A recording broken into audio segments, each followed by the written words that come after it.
All right, welcome, Dana. Welcome to my new guest haircut. today is Dr. David Spade, who's from. No, we have a guest we've had before. Yeah, Dr. Greer, a ufologist, a trauma doctor who found out some secret stuff about the government and has devoted the last 25, 30 years to exposing it. So take it from there, David. Well, listen, we like Dr. Greer. We had him on before. We got a lot of comments on YouTube. I think people think he's very interesting. It's a riveting conversation. Like, I don't even know if I was ready for it because I'm telling you, we haven't been shut up like that in a while. And because we want to let him talk, and he's got a lot to say. And it started by saying, hey, all these things over New Jersey. And then there's also drones and orbs seen everywhere and all over the country and world. And everyone's panicking. And do you know anything that we don't? Which, of course, he does. That was our main thing. We wanted to get information on these unidentified flying objects, i.e. drones, where they're from, how they move, how they disappear, what they're related to, why, what are they up to? Why are they here? And he does, he goes on some tangents, but he does basically answer those questions. They're mind-boggling. Mind-boggling stuff. I have to say, we didn't do many jokes.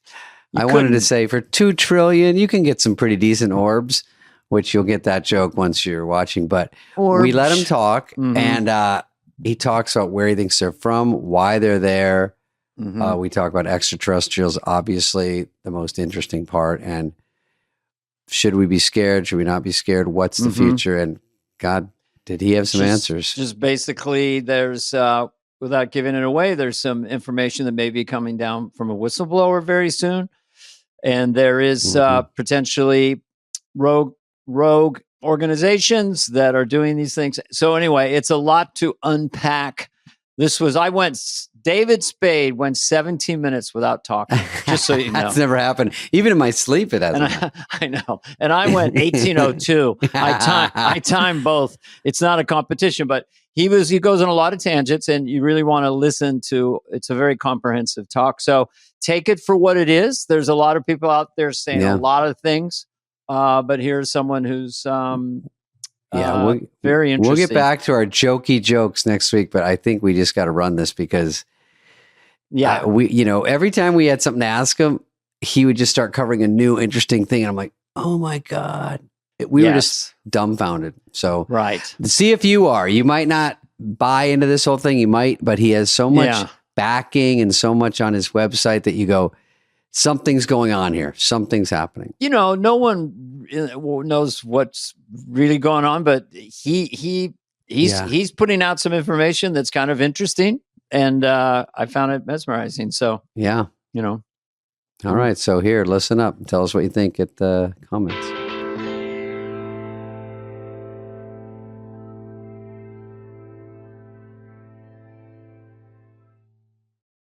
Okay. So you got to follow, tag BetMGM across all your socials. You know this. Are you serious? BetMGM. Wow. Wow. Wow. That's Christopher Walken reacting to that news. Also, the tagline, the sports book born in Vegas. Wow. Vegas born sports book. They are the sports book born in Vegas. Sports book born in Vegas. Yes, Walken, you got it. I'm talking Walken. The second chance on a first touchdown score. Let me explain. All season. Can it finish one time? All season long. BetMGM's offering you a second chance on your first touchdown bet. When a customer places a wager on the first touchdown score bet, and he does not score first, can it finish one time, but scores second, we will return 100% of their stake back in cash. BetMGM and GameSense remind you to play responsibly. BetMGM and GameSense remind you to gamble responsibly. See BetMGM.com for terms. 21 plus only. This U.S. promotional offer not available in Ontario. Gambling problem, Dana? Call 1-800-GAMBLER. Available in the U.S. For New York, call 877-8-HOPE-NY or text HOPE-NY 467-369. For Arizona, call 1-800-NEXT-STEP. For Massachusetts, 1-800-327-5050. For Iowa, Bets off. For Puerto Rico, 1-800-981-0023. Subject to eligibility requirements in partnership with Kansas Crossing Casino and Hotel. There's our buddy. Thanks for coming on, Dr. Greer. Oh, sure. I know this is the big Stevie time for you. This is go time. It's gotten very bad. Super Bowl. We're intensely curious, but I don't even know where to start. Do you want to make an opening statement? Yeah. We're recording this. Yeah, you can start because we know what we're going to ask you. I'm talking to Ted Cruz, right? Ted, he's on now. Okay, I'll ask him that. Oh, good. Fire away, Ted. No. Anyway, so is your head spinning, or you're looking at this from a completely different point of view than almost all of us in America? So what are your just basic thoughts about this phenomenon of things in the sky? There you go. Well, I mean, as you know, I've predicted this sort of thing would happen for 30 years. There's a covert rogue military component that is behind all these drone sightings. Some of them are drones, some of them are a little more advanced. Drone sightings. And most of them are part of a rogue military operation to basically create a psychological warfare effect in the media and in the public in advance of something that nobody knows is going to happen, but I'm going to tell you what's going to happen. So there's a group of the psychological part is working, by the way. We're all scared. We're all terrified. Yeah, you should be. So this is very serious. So there's a group of guys who I've known for about 18, 19 months who are senior intel and aerospace operatives out of some desert locations. I'm not going to mention where they are. I've been to them, where most of the R&D testing and operations dealing with so-called UFOs, UAPs occur. Now, this guy, the main guy, has 6 other black sites, as they're called, operational sites that are very secretive, and are these particular ones are ones that are rogue and been running illegally for a long time. He is coming forward in the next 30 days or so, maybe less, with the evidence and unmasking himself and some of his operators, special forces guys, about what's going on at these sites, and with evidence. In other words, he's been operational when they have targeted and downed extraterrestrial vehicles. He's been present when they've tested man-made UFOs, which are mostly what people see, that are essentially anti-gravity craft. And he's been present when there are a number of illegal operations that have occurred, including the incidental hitting and downing of civilian private planes that go up over this test area after a temporary flight restriction has gone up. So there are innocent people who have been murdered, and there's no evidence that they were hit. So these are serious guys. The main guy I've been dealing with, I know some of the others, has been in those operations for 29 years, since the 1995 period, but he was very young. At that time, he didn't know he was involved in an illegal and unsanctioned operation. He does now, and they're fed up with it, and they want to come forward. Now, in advance of that, because what he's going to bring forward would be, I understand, if he can get this done in the next 3 weeks or so, would be the videos, the evidence, the proof, not only of the NHI, as they call them, non-human intelligence craft and bodies and beings, but of the man-made ones, and also of some operations that involve the transport of humans in experimental operations from distressed areas around the world. Now, as you know, we have a whistleblower who was a Marine who came across this in 2009 in Indonesia after there was an earthquake and tsunami. And he came across an operation of what looked like an octagonal disc that was about 300 feet across, size football field, that was levitating above a clearing in the jungle. And his platoon came across this. They were almost killed by these operators who were American, but were not did not look like they were any part of any armed forces insignia or uniform. And they had crated up and were transporting humans who were barely alive. And they said, look, you can come with us. And then those were moved over into, we found later, experimental programs at some of these STIFs, these subterranean facilities, underground bases. So all of this is a very complex story. They have the goods, they have the proof. This will be the biggest disclosure related to these sort of issues in history. Well, I say it's going to be the biggest disclosure in human history, period. So in advance of that, these fascists and criminals that have, at the core of these covert operations, have been launching these sort of decoy drone events, and also orbs. People are seeing these orb-like things. Yeah. Those aren't extraterrestrial either. 100% of it's man-made. And we can unpack that. Then this is a huge problem, because this is going to happen during this transition before the next president comes in. I've been, doing kind of shuttle briefings from London to the incoming presidential team and the existing leaders at the Senate Intelligence and Armed Services Committee. So I've just been going flat out, for the last few months, because we've known about this for some time. Now, this last flurry of all this activity, there are various reasons I think are being given inside out of Peterson Air Force Base and a couple other operational facilities that these drones are part of a black budget project because they're sniffing out potentially a dangerous weapon that's gone loose or something like that. Mm-hmm. Now, I've heard that from several very good, highly placed folks in the intelligence community. That could also be a misdirect to create panic and concern. But I do know that this is very serious. It's not just people misidentifying small aircraft.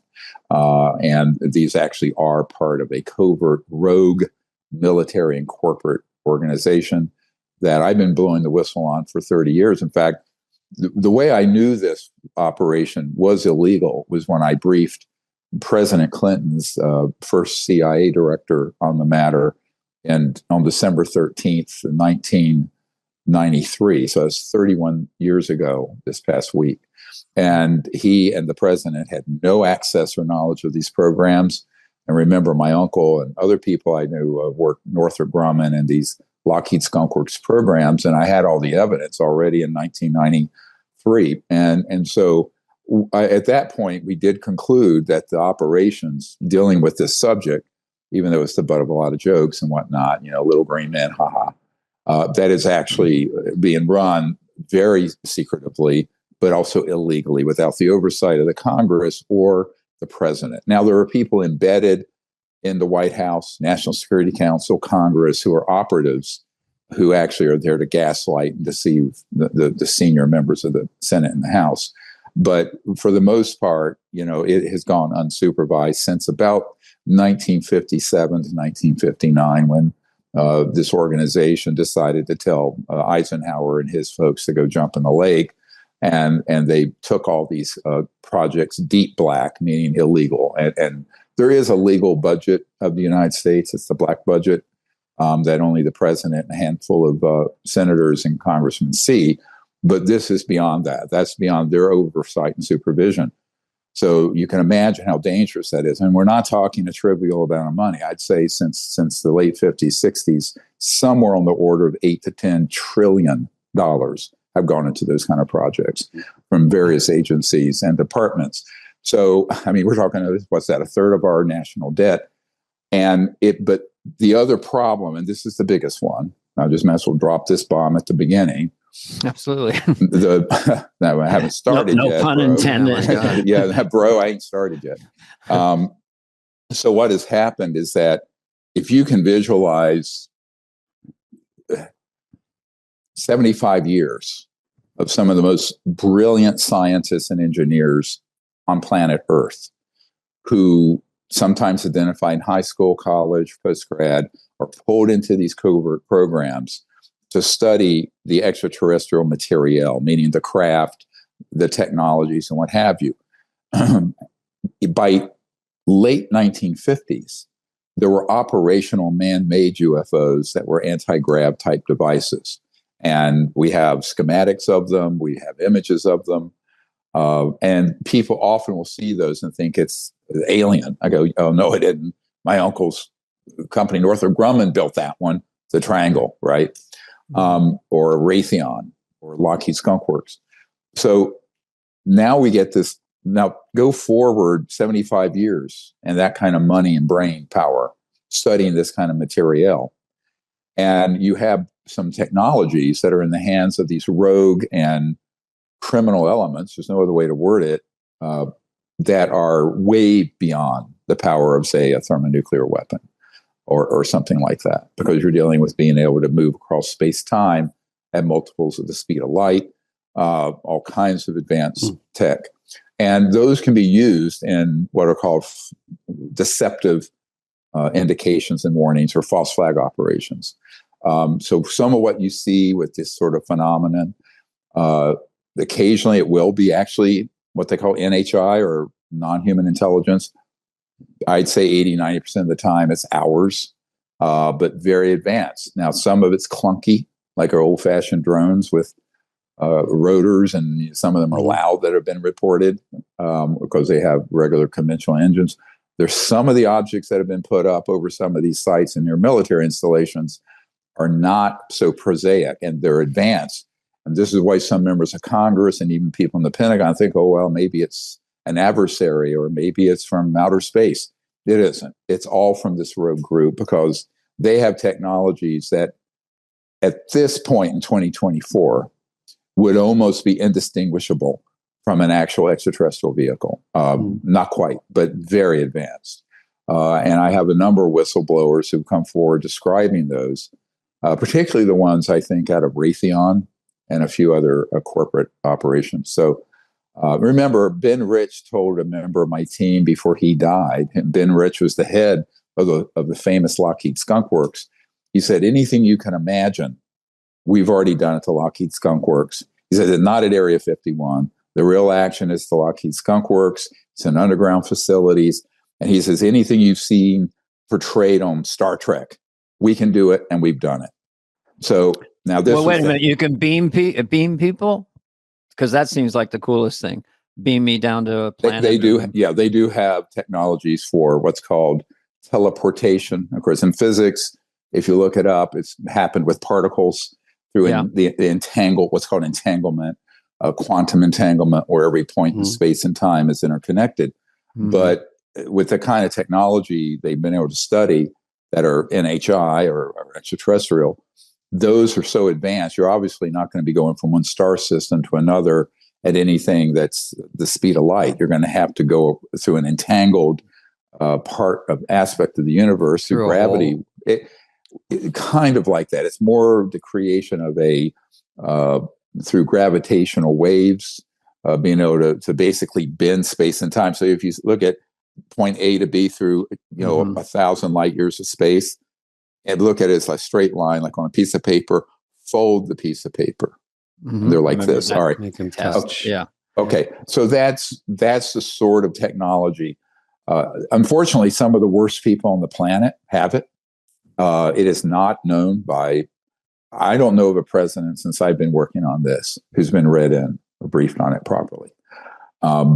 So that's been 34 years. Are the worst people other leaders or just bad people we have in America, or just the covert terrorists? rogue military operation, right? It's covert rogue military corporate. I'd say the center of power on this is corporate, but there are people who are embedded in the Pentagon and even in the House and Senate. And I know who a couple of them are.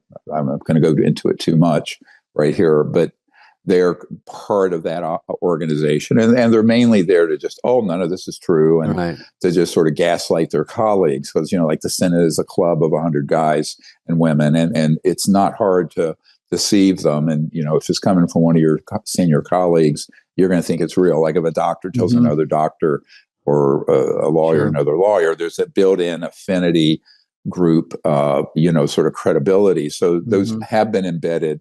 And there are people embedded within the Pentagon, although to get people up to speed on how kind of as screwed up you think Washington is, it's more screwed up. So, I mean, as bad as you think it is. Could I just go back to the beginning for a second, and we can walk our way through? Because the first thing you said, well, just kind of blew my mind. A rogue organization, military in nature, probably with corporate entities, is putting these things in the air to create distrust, to create a little bit of panic for some reason we don't know. And you personally talked to you'd call him a whistleblower, right? Who within 30 days, if this is a movie, because it feels like a science fiction movie, obviously it's real. Yeah, it does. But that would seem like that gentleman's life he should be very careful. And also, within 30 days, this will be in a congressional hearing, or just go to the media? God, no. Let me tell you how this is going to happen. Videos or people? Yes. Yeah. He's releasing. Now, remember, he's been operational about 15 months ago. He took me in his helicopter over these classified sites and exactly over the opening of one of the underground bases. I have that footage. We have it. I provided it to the Senate Intelligence Committee pretty quickly. About 3 weeks later, I was almost killed in a terrible accident and have since recovered. But no, this is deadly serious stuff. And and of course, he and his whole family are at tremendous risk. They know the risk, but these are big boys. I mean, they're very way up there with special operations. They've all been either Green Beret, Delta Force, those guys. And so, these are not just your corporate shills, right? Dancing around in penny loafers and three-piece suits. So, so they know what they're doing. I've been asked to sort of put out to the public and to the incoming administration the details of this. So there's a heads up, as well as the existing administration and Congress. Yeah, because right now everyone's going to be caught unawares. And this spate of drone and other strange sightings, it really is to induce fear, because one of the plans, if you remember, I don't know if you guys remember Wernher von Braun. He invented the rocket for Adolf Hitler. Mm-hmm. Okay. So his spokeswoman for the last 5 years of his life, he was dying of liver cancer, is on our team, Carol Rosen. And she was the first woman executive in the aerospace industry. And back in 1974, Wernher von Braun said to her, what we're going to do, we're going to hoax an alien threat to consolidate sort of a totalitarian power around the world, because it'll be so frightening to people. They will give up their freedoms, and they will, et cetera, and so on. Sort of like the overreaction, but on a much larger scale, what happened with COVID and 9/11 and the Gulf of Tonkin and the Vietnam War. So that kind of operation has been going on for a very long time. This is the granddaddy of them. This is the one that people have feared. Is this Blue Beam, or is that something else? I do not have that code name. People talk about Project Blue Beam. I think that's just a name attached to this. The people I work with who actually read into and been involved in that plan, and I have debriefed people involved with that plan very specifically, beginning in the mid-90s. None of them have used that term. So I'm very careful. I'm a scientist. I'm a trauma doctor. I try to avoid, the rubbish that's on the internet, because most of it is rubbish. But at the same time, if there's a name attached to it like that, that's a code word, what they're called code word projects. I don't know it, but I know what the project is. And I know people who have been operational to fulfill it. Back in 1997, we had a man who came to Washington to provide some information at meetings I was having. And he had been on an interagency committee, and they could basically hit a button and start hoaxing the kind of nonsense you're seeing now to make people think there's some alien attack happening. So I think this is where we're very vulnerable. Neither the media nor the public nor our leaders are properly briefed and have enough of the information. What this man and his team defecting with will put that to rest if they're successful. And I think they will be, frankly. I heard from him yesterday, after I received a death threat and was told I was going to be arrested as a Russian spy. Can you believe it? Me and Tulsi Gabbard are big Russian spies. Anyway, the whole thing is just so bizarre. But this is the kind of games that are played. It's to be expected. It's stressful, obviously, but this man's very courageous. I mean, they're real patriots. Absolutely. Actually, these are real patriots. One of them who was driving me in an armored vehicle last year in the LA area, going out to the desert, said, "Thank you for what you're doing for those of us stuck on the other side." That's what he said, and he was referring to the fact these are good guys who got moved without their knowledge. It just crept up on them, where they realized once they got high enough in the program that they were in an illegal and unconstitutional Can I ask you a specific, just for the public, in terms of here we are, December 19th, during Christmas or the next 2 or 3 weeks, if you don't know, you wouldn't know, but will there be more of these drones or objects over more cities, less, or the same? They seem to be around a lot of cities all over the world right now, not just New Jersey. Or is it going to be a global thing? Will it probably increase? But if they see this podcast, they'll know that there might be outed in a few weeks. So I don't know if that would reorientate anything, but. Well, it is. It's a very dynamic situation that's changing all the time. There are a lot of levers and buttons they can push. If you want me to go through them, you won't sleep tonight. Oh, thank you. Are we safe? I'm just going to ask you. I already have a full diaper. Good. No. Until there's an executive order from the president and similar orders from Great Britain and other countries where this organization has operations, that gives potential to a group that I've been working with, again, for about 20 months. It's a separate group. They're not part of these secret UFO programs, but they are all special forces guys that have been asked to be part of an operation to take down these illegal sites and neutralize those weapon systems. Now, I've been providing that team with intelligence and briefings for about 20 months. These are mostly Green Berets that have separated from the military and who are preparing to go active. Now, what we're hoping is that doesn't have to happen, at least not in a kinetic or violent way, but that there will be enough people defecting from those operations that they're rendered non-operational. I wouldn't bet the planet on it.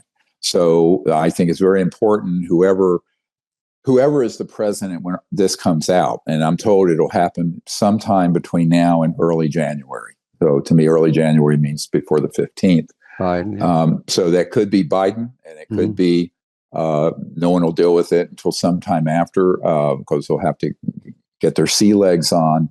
I'm heading out tomorrow to go to some meetings with some people who are very close to the incoming president. By the way, to be on the record, I've dealt with any president, left, right, center, and their administration for 30 years. I'm not partisan at all. But if it's the office of the president, right, that we have to look at, and the Constitution and the government and our freedom, right? So I just want people to be very clear, whether it was Clinton or now it's Trump, or at a time when Obama had John Podesta, who put his cabinet together, was working on trying to find out what this was.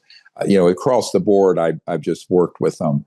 And same thing overseas. I mean, my job, and also, just to be clear, I'm just a private doctor who did this because I found out about it and started this whole disclosure project operation back in the 90s. But I have no official position with any government at all. And I've never wanted one, frankly.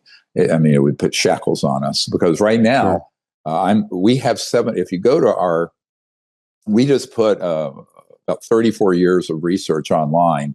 It's called the DPI Archive, Disclosure Project Intelligence Archive.com. Right. So DPIarchive.com, and you'll see at DPIarchive.com an unbelievable amount of content. We're talking 115 or so named whistleblower witnesses, name, rank, serial number, testimony, the list of another 600 plus whose names are redacted because they don't want to be out in the public yet, that I have debriefed, thousands of pages of government documents, about 122 documented cases of our downing crashed extraterrestrial vehicles, and in some cases, man-made ones that look ET.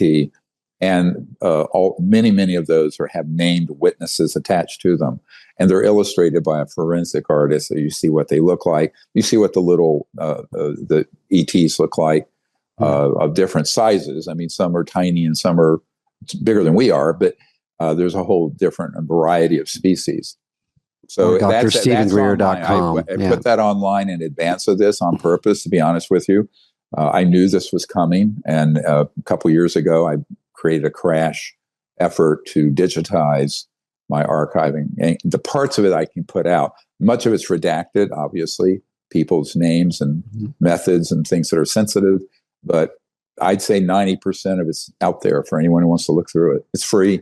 Get on board. So, and going full circle to the public just for a second again. So, Biden said today, and another person used this word. There's nothing nefarious. Nothing nefarious about this. So, should people be frightened? I mean, it seems like some of these are heavy objects. Well, they have to say right that, over someone's house. So, why wouldn't you be a little anxious to have a big drone on top of your house? They can crash.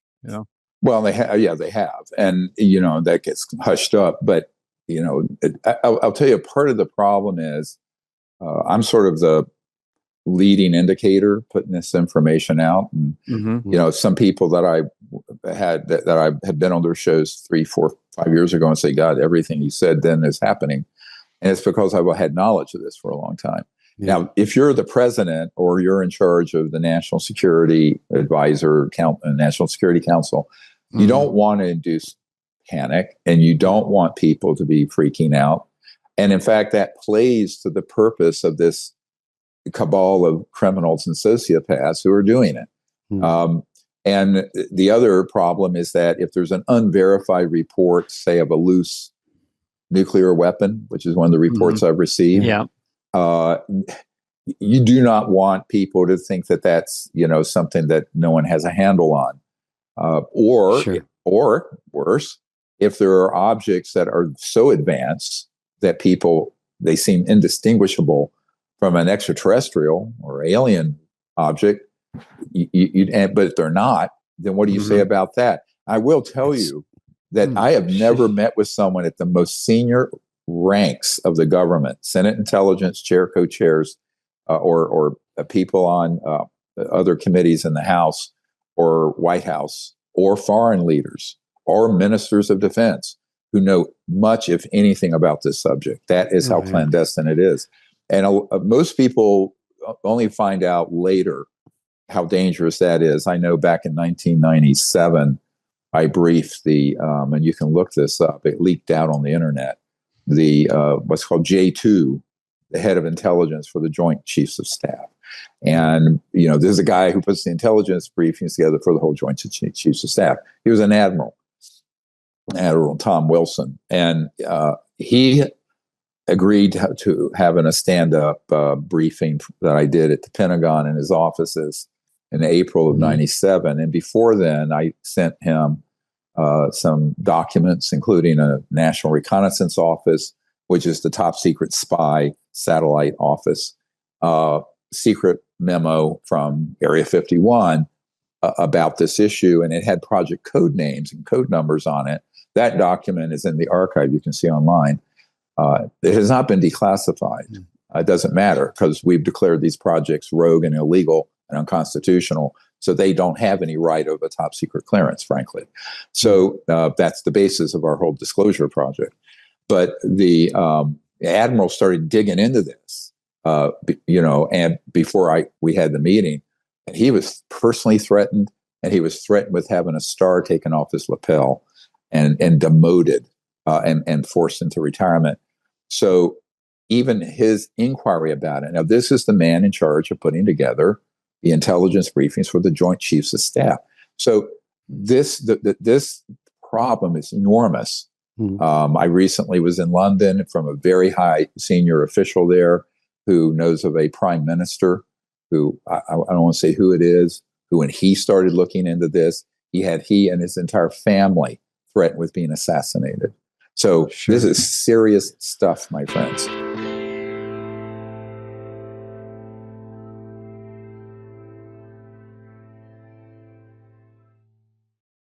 Look, David, it's the holidays. Okay. So don't lose track of your finances and overdo the spending this time of year. Buying Good. gifts and stuff. You know what I'm saying? Parties. It's just a lot of money. Really, be careful. David, take the headache out of building credit fast with Kickoff. And by the way, and guess what? It's the #1 credit building app in the App Store. Their plan starts at, you heard me, $5 a month. There's no credit check, no hidden fees, and no interest. Capiche? Kickoff is a credit line that's just for credit building, not for everyday spending. Love Let's it. say your credit is under 600, it could jump like 28 points your first month. That is a lot. That is a legit. lot. It's a smart credit hack with no catch, no credit check, no hidden fees, and no interest. I like that. It's simple. Yes. Go ahead. Yes, I just wanted to join in. I was feeling the mirth because it's Christmas time. It's simple. You make on-time payments. Credit bureaus see good behavior, and your credit grows. That's what matters. Yeah, fast. Credit. That's right. You start building credit immediately for only $1 your first month. $1. Whoa! You can build credit in your sleep with a thing called autoplay. Makes sense. You never have to worry about missing a payment, David. Autopay. Sign up in minutes with your phone. No credit check. You cancel anytime. By the way, David, Kickoff is the #1 credit building app out there. I was going to say that. I was going to tell you that. Yes, it has over 100,000 positive reviews on the App Store. 98% are, I'd love this, 5 stars. Good night. Listen, worry less about your credit. Enjoy the holidays more with Kickoff. For a limited time, get your first month free. Go to getkickoff.com/superfly. That's today. right. That's the important part. Hurry for a month free of Kickoff without the C. Get KIKOFF.com/superfly. Must sign up via getkickoff.com/superfly to activate offer. Offer applies to new Kickoff customers first month only. Subject to approval. Average impact of 28-point increase in the first month based on Equifax Vantage Score 3.0 changes for Kickoff customers with starting credit below 600 who made their first on-time payment between January 2021 and March 2024. Payment and credit activity outside Kickoff can have an impact on your credit. Terms and conditions may apply. Offer subject to change. Individual results may vary. So just to reiterate here for people who are just joining us, Dr. Greer, trauma doctor, comes upon this information in the late 90s, and then you've really devoted the last 25, 30 years to exposing it, along with different other things, extraterrestrials and UFOs and all kinds of things like that. But this in specific. And then perhaps by January 15th, a whistleblower will come out, and this will be the seminal moment of all this 30 years. If it's the way it comes out, and if the world discovers this secret military rogue operation that's been dealing in all these. So they're mirroring the alien non-human, so you can't really tell the difference of people think it's an alien, or this is sort of good versus evil. There's good people involved trying to beat the people that have all this information also, and they're a little ahead of the game. Well, let's say the constitutional government of the United States is several thousand years technologically behind this rogue element. That's the real problem. They do not have the technologies of this iPhone versus Lego. Yeah, exactly. I mean, we're talking smoke. I mean, the world we're living in right now, my friends, is smoke signals. And this organization that's very transnational have things that are equivalent or beyond the speed of light stuff. So I think that we have to look at this in a very dry-eyed way. I'm not at all hopeless about it. It's a difficult time. I knew it would come to this at some point, and I was very shaken about 19 months ago when 2 groups of people approached me. One are these deep, covert illegal operations guys wanting to come forward, and the other is this group that were asked to be stood up to take down these illegal programs. And that happened within about 2 months of each other. And they didn't know each other. And I had put them together in a handshake. The director of that team, that would be the strike team to get these illegal sites under control, has joined me out in the desert and met this gentleman and some of the people on his team. So they're communicating. But the defectors are being very careful. He hasn't given me a date. He's just given me a general idea of what the evidence that would be dumped out would be, and it would involve the non-human craft, extraterrestrial craft downing. Now, one of the sites I was over, he just turned very nonchalantly to me and the director of this Green Beret and said, "Look, we knocked down 1 or 2 extraterrestrial vehicles per year over this one site.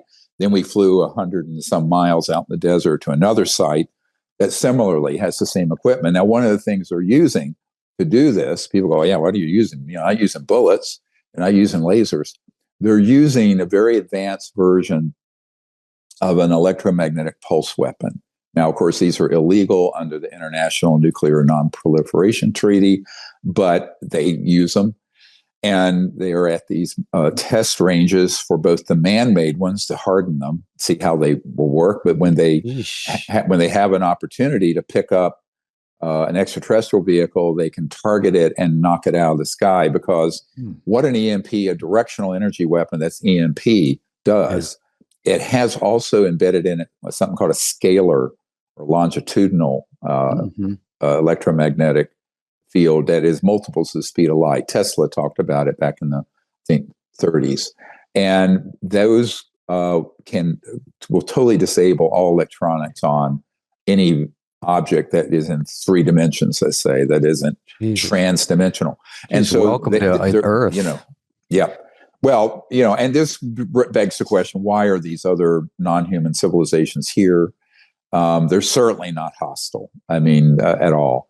And given what I know, what we've done to probably 1,000 or more of these objects, and thousands of these ETs have been killed. Some are still living, by the way. There are some that are still captured alive in some of these underground facilities that we would like to see liberated. Aliens. Yeah. Still alive. Aliens are from Guatemala and Venezuela. Let's not mix things up, for God's sake. I know, that's my bad. Yeah. That word, half the time you use that word the way it's used in our culture, you're talking about someone from wherever. What's the proper term? Non-human? I just call them extraterrestrial. Extraterrestrials, still good. Now, can these energy weapons affect weather? Are they part of anything? Start fires? Can they do really anything? They're just way advanced. We don't know. We can't put. Well, those would be. I do. Those are different weapons. They have the ability to trigger fault lines and cause earthquakes. There are all kinds of great. Yeah, lovely things. All right. So, I don't want to. I don't want to go too far. No, it's great. It's good news. No, I'm not scared. It's just sorry, little Woody Allen here. Yeah. So there you go. Where would the safest place to be on the planet now? On the planet. My grandmother on my dad's side was Cherokee, and the saying, Native American saying, is there are no safe places, only safe people. So you be with good people, and that's what you should be. Cross your fingers. Yeah. So being in major city centers is not more dangerous right now. I don't want to go too far into that. It depends on your own worldview, but I got you. Privately, someday I'll tell you what I do. Well, what about when they say this nuclear bomb, Dana? Of course, then they show a photo of it was in a truck and then it was gone. It never made it. I'm like, I didn't know they're shipping these by UPS 3-day air. You think they'd have on Amazon security around them where they go, hey, has anyone seen the bomb we had? Never got to the port. So, and then anyone hears that and then they run with that for 3 or 4 days and it just goes in a spiral. And Congress seems like some nice people there genuinely aren't being told, obviously. And some people do know and they're not saying it. So I guess it all just points to don't cause a panic because, but how do you not do that? Is there just, I had heard maybe from you or someone in the past that these extraterrestrials, there's they want to be known at some point, and no one could ever be ready for it. It's just, is there ever a point when people could get their head around it? I think that, this gets into the question of how is it disclosed? If it's disclosed truthfully, it would be told that these are, these civilizations would be the equivalent of Gandhi or Martin Luther King. I mean, they're obviously concerned about our violence and our weaponization of space and our use of atomic and then nuclear weapons. That's why you have had so many reports around nuclear sites, both civilian power. They don't want that, right? No, because one of the things that happens when you detonate one of these atomic or nuclear weapons, it puts out an electromagnetic pulse, but it also puts out, embedded within it, a scalar signal that tears the fabric of space-time. Is a complicated physics. And I'm working with a man with 6 PhDs who works for one of the big corporations, and his specialty are these scalar systems. And so I think when we detonated those first atomic weapons in 45, it's well documented that there were extraterrestrial vehicles and sightings around that time. There was a crash of one in 1945 at White Sands. Everybody has heard of Roswell, but there have been many of them. But those don't just come, you don't go through interstellar space and can't fly through a thunderstorm. I mean, every jet pilot I know can do that. These were, even back then, we had a type of electromagnetic weapon that, with low yield, with low success, if you can call this success, were effective. Now the systems are quite advanced. And the big worry here is that at what point, if we don't fix our own problem as humans, at what point will it need to be corrected for us, which would actually be the worst case scenario. I don't think at all that they're hostile. If they were, we'd be, as one congressman said to me, we'd be our charcoal briquette floating through space would be done, right? Because when all this started, remember, we had vacuum tubes. We didn't even have transistor. We didn't have integrated circuits.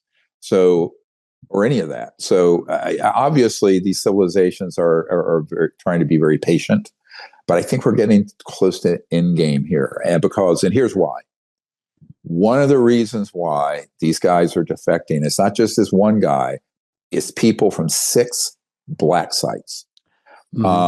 And is that the technologies that have been reverse engineered and put into deployment as weapon systems are so advanced that organization has become a threat to extraterrestrial peoples.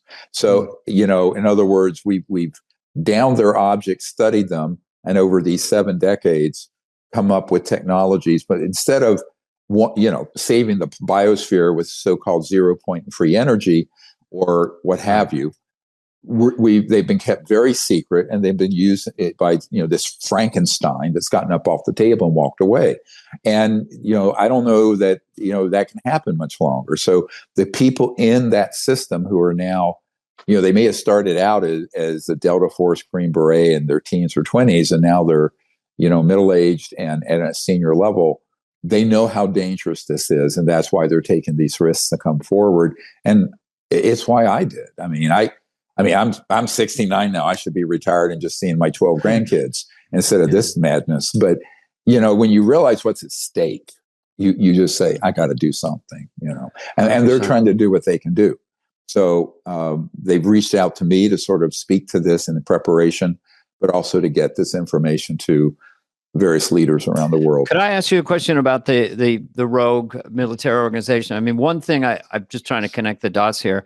Sure. Is that because they came in contact with alien technology, they had this power, and so they used this power to create this rogue thing. But in the big picture, what is their goal for themselves? Because they're human, right? Do they want world domination, billions of dollars? I mean, what is their? It's like a movie. They're just sociopaths that want to. Yeah, no, they are. I mean, they're sociopaths. Some are psychopaths, and they have the ability to hoax all kinds of stuff. There was and this has been threatened against me, by the way. There was a whistleblower last year who wanted to come forward from an operation that had been out in the northern Nevada desert. They're called the Nevada Test Range, where we used to detonate atomic nuclear weapons and test them. who was on a team retrieving both disabled man-made UFOs. They were triangular ones. Mostly those were built by Northrop Grumman or Raytheon. But then he escalated to being part of a retrieval team when they stunned and it just landed. It didn't crash, an extraterrestrial vehicle. Mm-hmm. And when he tried to defect, he was harassed. They actually set up a fake abduction event. We have the whole account. He was going to come to Congress and privately brief Senate Intelligence and Armed Services people mm-hmm. and go to the Pentagon to give his testimony. We were in the process of booking his ticket. And there were guys that showed up at his door and they said, look at your phone and look at your computer. And they had embedded child pornography all over it. And they said, you will go to prison. That's the easy one, right? All right. Mm-hmm. And that kind of that dirty tricks these guys can do, the deep fakes, the AI associated stuff, the ability to penetrate. And so often what happens, these whistleblowers, they get right to the edge and then these thugs pull a trick like that. Now, I've had those games played on me for almost 30 years. I mean, I've had death threats, I've had attempts, I've had defamation, all manner of horrible things. And I was told yesterday it's going to get much worse for me in the next little bit. And I said, well, you just bake this into the cake, and people who are stupid enough and gullible enough to believe that stuff, go believe it. But I think this is very much stops dead in the tracks most people, because between those threats and I don't talk about this that often, but back in 1992, as a young doctor, when I first started getting involved with this, the head of Army intelligence, General Stubblebine, offered me personally $2 billion if I would join his team and not pursue what I'm doing. That was a lot of money back then. Where would he get that money? It's $2 billion. How does he? He would just move government money around. Talking about there's just so much money flowing. We don't even know where it government is. Money. Well, what he told there are all kinds of creative sources. Yeah, this was going to come out of seized assets out of Eastern Europe after the collapse of the Soviet Union. 5,000 G-Wagons. But I mean, this was 92, right? So we're talking 32 years ago. Jeez. And they had seized. Was there a number assets. Where you would have said yes? I mean, what was your number? What if you said no, mine was a little lower than that. Is no, I mean, because that would be 10 billion today, wouldn't it? If I invested it well, you'd be on I'd have more than. I'd be better off than Elon. That's it. But anyway, I don't care about that. I've never cared about that. But but this is what my point here is: people who have this sort of information, you're offered enormous amounts of money and threats. So it's blackmail and bribery all together. Right. And the problem is most people are going to succumb. At a certain point, you're going to cry uncle when the pain gets so great. I've had 3 people on my team killed over the years. In suspicious ways. No, obviously. Absolutely killed by these people who did not want this out. So you must have some anger too, then. Yeah. I mean, you're human. Of course, but everyone knows what we're signing on to. And I'll say that these guys who they really are patriotic. They're in a bad situation. I don't visualize, just everyone listening to this for a minute. Imagine being a young man and you're, very well trained special forces, Delta, Green Beret, Navy SEAL, and you get pulled into operations. They're all top secret, special compartmented information, need to know, very compartmented. And you just do, yes, sir, you do your thing, yes, sir. Next thing you know, you get high enough in there, you realize, wow, this is illegal and criminal. And then you get introduced to criminal activities such as arms running, drug running, human trafficking, monstrous embezzlement schemes, and things like this. And so at that point, you've been part of something. How do you come forward? Now, one thing we have arranged is that there is a law enforcement operation that I'm dealing with that's connected to this strike team that needs to be stood up under an executive order. It needs to happen yesterday. But I don't know that the Biden administration wants to touch this yet, and unless they're forced to. And then, of course, on January 20th, if all goes as planned, then there'll be a new executive or president. So at that point, this has to happen. But they have already, through this law enforcement entity, extended immunity to anyone coming forward. So in other words, and I want to say this very clearly, that's good. that anyone who wants to come forward should contact me, drstephen.greer.com. If you are a legitimate whistleblower and you have been involved in some things that you found out were not legal, you can get immunity for that and come forward. And we're also asking for very serious protection. Now, the level of protection we can provide now is 24-hour surveillance if there's any threat that comes your way. So that has been put in place. So this is how we have a heads up. And I won't say how that's being done because that's sensitive. Okay. And it's TSSCI stuff. But and I have certainly that around me. But the drones will continue tonight. Well, they're probably going to continue until at some point. The worst case scenario, my friend, is they escalate this. In other words, we're sort of batting this aside and saying, here's what it is. You know, it's like the movie. If you ever saw The Wizard of Oz, it's a great metaphor. So there's this old crudmudgeon that's behind the curtain. They finally pull the curtain back. And here's this old crudmudgeon scaring the bejeebies out of Dorothy and all the, whoever the scarecrow. And he's just this old decrepit fool. But that's what this is. But it's still scary. I mean, they have enough technology to project that kind of fear. It just disrupts your lifestyle. You're like, what's going on? It's so abnormal. Yeah. And you know what they call it? They call it stagecraft, this kind of deception and operation. But the question is, then do they get really more serious and start? What does it get them just to do this? Just to scare people for what end? Well, they want people to think that we're under some kind of alien attack because it being unknown. My job is to say, no, those aren't aliens or extraterrestrial. That's our stuff. And even the advanced stuff you're seeing are actually not. They sure look like they could be not of this world. Or keep in mind, what is 75 years and trillions of dollars in black budget funding get you technologically when you have the real McCoy? You actually have the interstellar and extraterrestrial vehicles. When they disappear just in midair. Yep.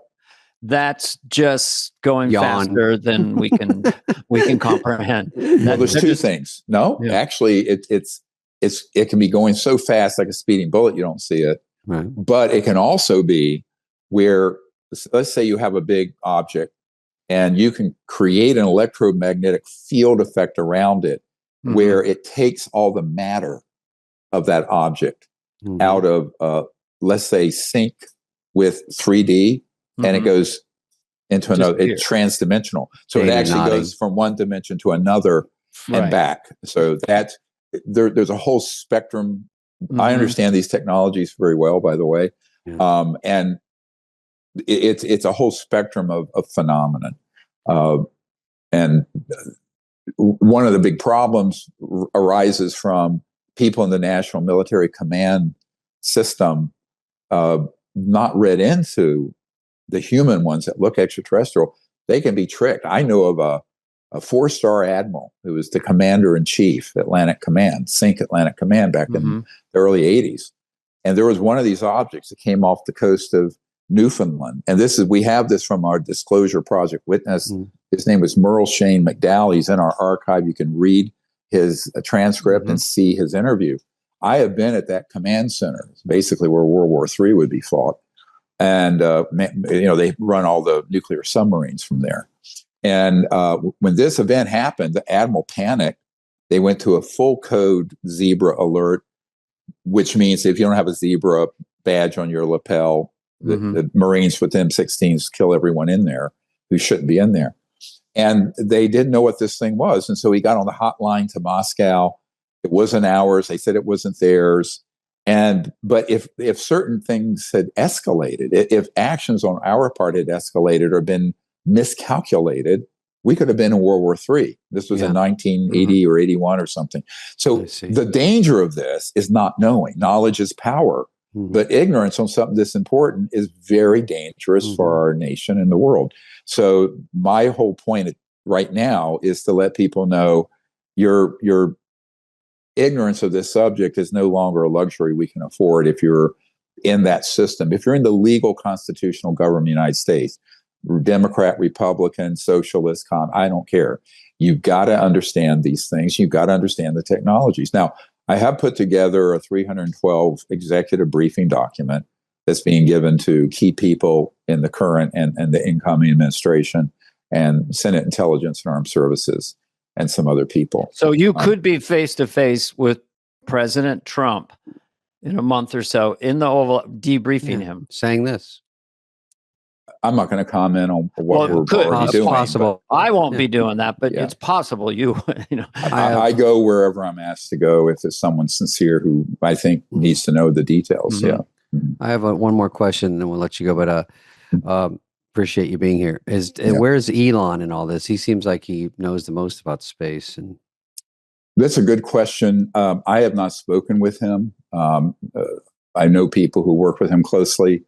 To the extent he's been read in or informed about this is unknown to me. I think the other person, there are some other people I have been meeting with, I'd rather not name, that are incoming cabinet level and very high key people for national security that have a need to know, and that I've been providing this information to in the last few weeks since the election. And they're very responsive. They're concerned. And I know that, for example, RFK Jr. Knows that his uncle, Jack Kennedy, was killed by the CIA for something related to this. And he suspects his father was also. So, and in fact, I have a source in London that actually has all the information on that he's going to hand over to me fairly soon. He's a very senior person in the British establishment. A lot of shoes to drop in the world. Oh, yeah. I mean, this stuff should have never been kept secret. You know, when I met with, I don't know if you all remember, now I'm dating myself. I mean, I was a child then, but we're in the same. Yeah. Go ahead. Did you ever see Felix the Cat? That was the cartoon. There you go. So I don't know if you guys remember in 1964, this Senator Barry Goldwater. Very much so. Yeah. You know, and Arizona.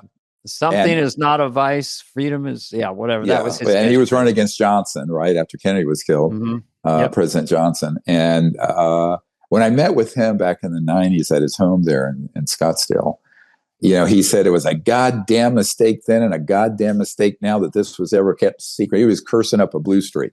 He's a character. Oh. And he told me a very interesting story. And these stories are important because you can extrapolate it across the system. So imagine you're in the running, a 50-50 chance or so to be the president of the United States. Mm-hmm. You're on all these key Senate committees. You're the senior senator from Arizona. Mm-hmm. He had a very good friend named General Curtis LeMay, who at one time had been head of the Air Force. Yeah, and they called him Bomber back to the Stone Age LeMay because he wanted to drop nuclear weapons into China and Vietnam. Yeah. He was a bomb guy. Yeah, for sure. Oh yeah. But he also knew about this issue. Some limited. Yeah. So at one point, Senator Goldwater asked General LeMay, I want to get into the, quote, blue room at Wright-Patterson Air Force Base, which back then there was a lot of extraterrestrial material that was sent there. And all the way back to the 40s, by the way, Wright-Patterson, very key. And he said, General LeMay turned to him and said, God damn it, Barry, I can't even get into that area anymore. And if you ever ask me about this again, I will personally see that you are court-martialed out of the Air Force Reserve. Because Barry was a general in the Air Force Reserve. So I'm sitting in Barry Goldwater's house, and he's dropping this shit on. And I go, wow. Was he serious? I said, was Curtis LeMay serious? He says, oh, yeah, he was serious as a heart attack. Huh. And so subsequently, he did reach out to a member of this cabal. He asked me who's involved. I started naming names. I came across one was a senior admiral who had become deputy director CIA and head of the National Security Agency, and Admiral Bobby Ray Inman. And he I just gave you a name. He's still living. And he yeah.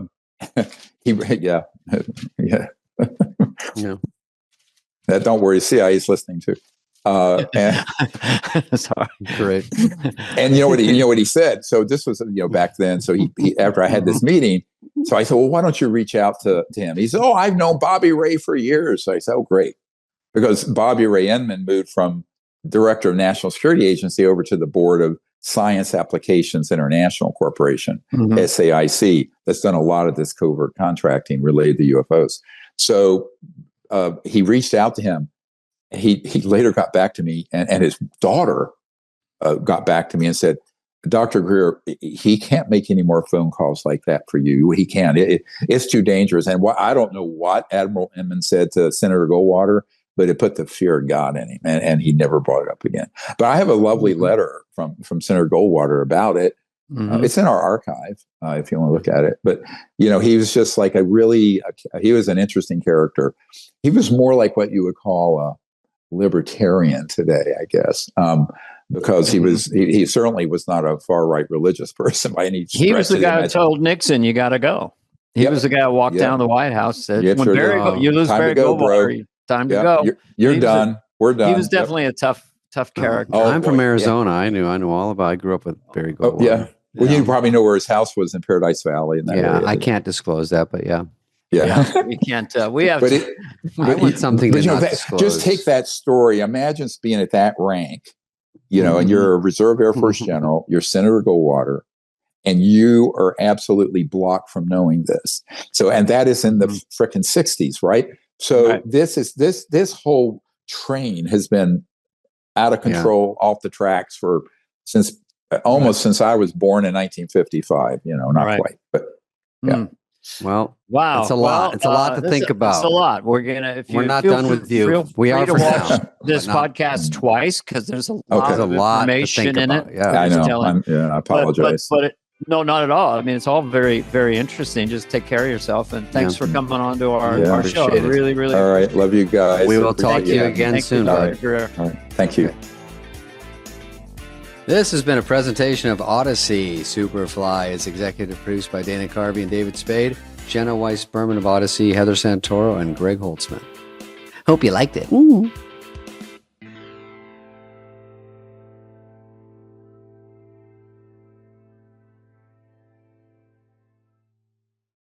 Anyway, we have a best of 2024 episode, David. Woo! Yeah, we cobbled together some garbage. Some great stuff from this year. And listen, we had a really fun year on Superfly. I have to say, I had a great time. And we got a lot of people watching. We got some people on YouTube. So stoked about that. A lot of comments. And we just kind of rotate in and out different people. Sometimes you don't have a guest. Sometimes you do. A lot of fan interaction. And we must have done at least 100 hours of podcasting. Seems impossible. It seems like too much. It seems like no one could do that. Yes. And now we've distilled it down to the our very favorite moments. We got Gronk and Edelman, the superstar football players. Gronk and Edelman, yep. They're little Dr. pieces Greer, of them. the UFO expert. UFO UFOologist. Dr. Greer created a lot of pickup with his a lot of chatter about that controversial take on aliens. We've got, speaking of that, we've got Nate Bargatze. Yeah, he was very funny. Right off Saturday Night Live, he came in the next day. Yeah, and talked to us. And he still was dressed as George Washington. Yeah, when he does all day. And then Danica Patrick, who was very interesting, different guest for us.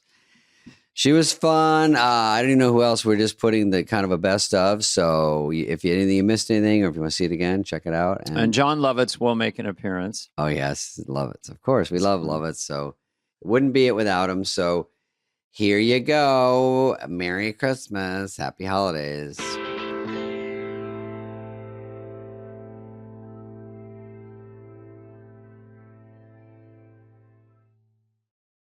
You have no idea how much of a pain in the ass it was to fit me in a car, because we had to usually put something to raise my feet up so that I could get closer to the top of the pedal, so that I was putting my feet on the right spot. Again, I think it's because it's ironically hailing here in the middle of the summer, and it's sunny but a couple of clouds, but it's truly hailing outside. I thought it was one of those things where you say to the dog, if it feels like it's not going well, start barking, and then I'll say I have to leave. Yeah. But that would be actually quite the skill set. It's like, a the good dog date. in the commercial is going to get a beer for them. If I could get the dog to get me out of jail free card in uncomfortable situations. That would be a major skill set. But anyway, so turns out I had the balls to do it. So you had the feet long enough and everything. Yeah, got the car fitted to me. So it was definitely, there were times where I was too high, too far forward, too far back, too far down. The whole time. And not the whole time, but usually at the beginning of the season after you got fitted, you'd figure that out very, very quickly in the first sort of time that you got in the car. And sometimes like I would be like working on the seat myself and like shaving it down and taking pieces out of it, and very manly of me. But yeah, fitting in the car. What was your height and weight in your prime race car driving? How small were you? I probably I'm 5'1". Never really grew past, I'm gonna guess that was gotta be like 9th grade. And I've been like around 110 pounds ish my whole life. So did you ever consider, if the race car driving didn't turn out, you'd be a jockey? Did you ever think about being a jockey? Just kind of kidding, but I have ridden a horse before. It was like once I got into NASCAR, so it was later. Mm-hmm. And I think what are the speeds? There's like loping is sort of like a speed with horses, and it's kind of scary. I'm not sure I would have been okay with it. Those horses, every time I see a horse like running fast or going through water or just carrying someone fat on their back, I just think, I feel so bad for their legs. And then when they break them, they have to kill them. And I'm like, I don't know. It doesn't make sense. Yeah. Like the man with those little legs and big body. Good job, Dana. Bring up the sore subject. But also, Danica, I don't know if you're part of this scam. I think I was promoting something and we went to Darlington maybe. And there was a guy that would drive idiots like me around to do a lap or something. Do you remember this guy's name? It was something funny. They probably got someone that was a driver or has been at some point in something. By the way, Dana, when you're going whipping around the corner, and they want you to be scared shitless. They said you don't have to be in it. Then when I got there, they go, "No, get in with the guy." And I go, "Well, don't drive or anything."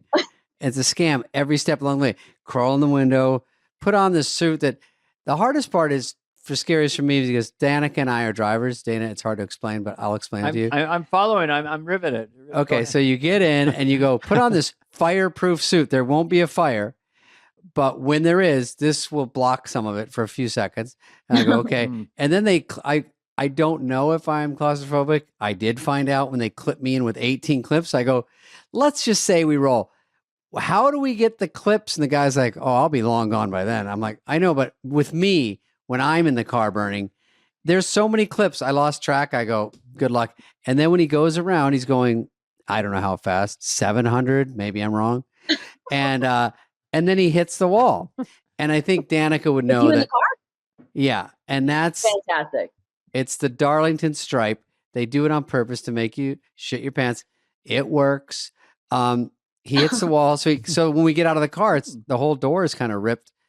And I'm like, why is the guy, first of all, that's not good enough to be out there with the real people is the one with my life? And there's something wrong. And it was fun in quotes. Well, now you can say like, I didn't pee my pants, but you can say you did shit yours when you were driving.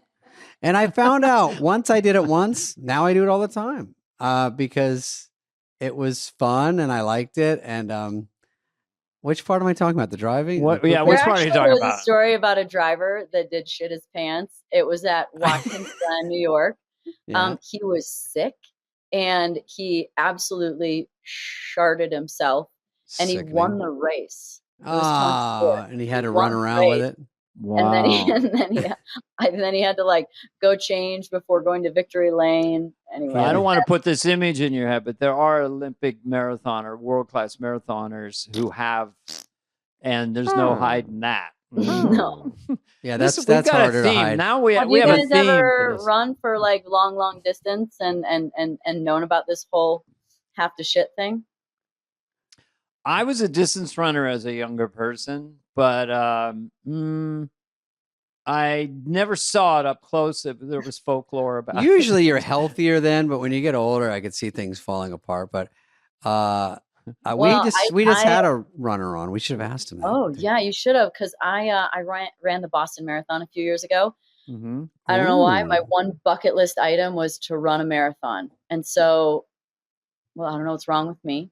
But my friend said, "Hey, I think I can get us into Boston," and I was like, "Yeah, cool." So she did, and I had to do a lot of training in Arizona, where it was like, I would go as soon as like barely sunrise. What I didn't realize is I should have gone in the dark. But it'd be like 100 to 105 by the time I was finished. And there's something about the heat too that really makes you want to go. Oh, That may make I didn't sense. though. So I never did that either. Danica, I don't want to brag, but when I used to walk from McCormick Ranch to my friend's pool on like Lincoln and 60th, Dana, this sounds like a brag. I would wear just raw dog it, just shorts, no sunscreen, no hat, 3 miles so I can go in the pool. And that was in the summer when I was in high school. And that's all. Just bragging. That was my Boston Marathon. Barefoot too? Oh, I see. Not full raw dog. I had some Stan Smiths on. Actually, the story is partially a lie. Anyway, back to you're on a roll. Let's finish. I know. Story. I was excited because I was like, because I grew up in Scottsdale baking and boiling. So I know Danica's story checks out. And my mom's there now and the dog. So she drives them around for a walk. For a walk, she puts them in the car and then she rolls the windows down. And then she drives around and lets them bark. She drives up to people and they bark at them and then she drives off. And if she sees, I don't know, that's my mom, but it's fun for her. She's, it's fun. I did it once with her. I go, I want to go on one of these. And then she found where they had horses and she pulled up and then they bark at the horses and it's. Did you bark at them too? I sort of was the referee because then the horses would come to the fence and then I said, okay, this is obviously just for fun. Everything's for fun here. Because the horses didn't get what was going on.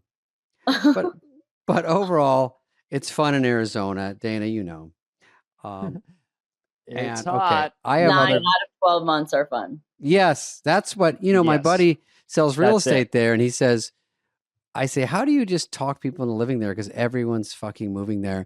And he said, well, I say in Chicago, there's 3 or 4 months you can't go outside because of snow. It's just the opposite, and I'm like, I guess that makes sense. I don't like it when it's freezing. But I grew up in Arizona, so I kind of can take it when it's hot. I mean, Dana, you know that I had my steering wheel was steel. This is before I was rich, everybody. So I had a steering wheel that was steel, and then I had oven mitts when I got in to grab it because they were so hot. And then they really came in handy when I pulled that pot roast out of the glove compartment. But that's not why we're here. I really want to know what's going on with the rest of the car. The steering wheel was steel. Steering wheel was steel, Danica, because we're in the driving biz. Also, Danica, do you have road rage in Scottsdale? Do you get out? Do you carry anything? I thank God there's so many lanes on the highway these days because you can pretty much maneuver. I absolutely use the HOV at any point in time, no matter how many people are in the car or not. Good job. And I always think to myself, if I get pulled over, I mean, it's lapsed now, but I'd be willing to use an expired one. If I pulled out like my FIA racing license along with my ID, how would that go? They would probably let you go. You've got a couple things going for you. And they might give you, but there's more crime going on out there. I don't, like me, I'm not the big fish guy. Like, I know where you can focus some policing. So don't try to drag me in, but I'm easy. Yeah. Yeah. It seems like go, 85 on the 101 is not really, worth the time of day. They should probably, there's some other areas that need help for sure. Yeah. I've been on all of it.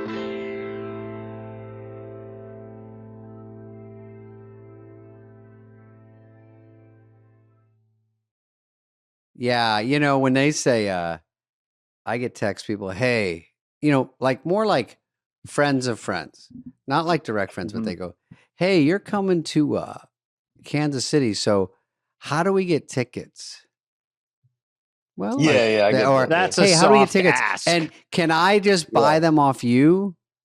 Well, so you give me your Visa, and then I go buy them, and then I rack the little Visa thing, and then I call you. I don't know. No, I said it's probably easier if you just What about this? Like I was playing a casino in Oroville, California, and I told people in the Bay Area and my sister, who I'm really close with, I said, just don't come. Please don't come. Just don't come. I mean, don't worry. You're not going to miss What a horrible person. No, you're not going to miss anything. It's because are you doing the same stuff? I go, well, don't come. Well, No, I didn't say I'll grind that once. It out. And there was a 40. It was in my hometown. Basically, there were 45 people backstage. It was, and it was always, Bill Slicklow, and you remember Bobby Foplop, and it was I don't know. I just want to do the show and go home. Anyway, but that part everyone's having more fun than you. Well, let's hear it. Yeah, Saturday night I had a buddy from high school that texted me, and he calls me, texts me, and then I was like, "Hey, I'm at Saturday Night Live, and we're taping." And he goes, "All right, just call me after," and then that was it. Just like, all right, no, like even acknowledge that I'm hosting Saturday. Just really? All right, well, just call me after. Yeah, just call me right I'm after. All right, yeah, I'll be done. I'm on SpaceX. Yeah. We're just gonna go one loop around the world. Okay, call at me when 1:01 you get back. a.m. He's like, dude, I saw you're over. Call me. What's up? Where you been? Yeah, where have you been? Because of texting, you did you get reviews at 8:30? Sorry, at 8 at during the show, because it's on what's live on the East Coast, but I get reviews from the West Coast while the show's going because they're watching it live out there at 8:30. Yeah, you try not to look at your phone, but you always end up having like around update and Coldplay. Like you have a moment, and you kind of can just see it. I had a big day so I'm a Vanderbilt fan. Vanderbilt beat Alabama in college football. So as a big Vanderbilt fan, they were number one in the country. It's the biggest win we've ever had in all of our sports. Wow. So, I mean, I got text about that more than even, more than your goofy gig on SNL. Yeah. I mean, it was just all day was, then people were just like, you better say something on Saturday night. Like the pressure I was getting you better acknowledge it. Like just, and you're we're like, lucky we got our guy there tonight so you can get the word out. At least wear a t-shirt during the good nights, man. Fuck. Silence is violence. Did you have a Vanderbilt t-shirt on? No, I had, I wore a jacket that was like that had the hurricane, all the states that were getting hit by the hurricane. Just like being with them. Yeah. But where do they sell that? They don't. That's my brothers. By the way, in the one first right hurricane, the Asheville and that whole area, all the heat is taken off of that now, and that should be talked about for another year. Yeah, it switches right over to. I don't know, it's getting too sad. But yeah. Anyway.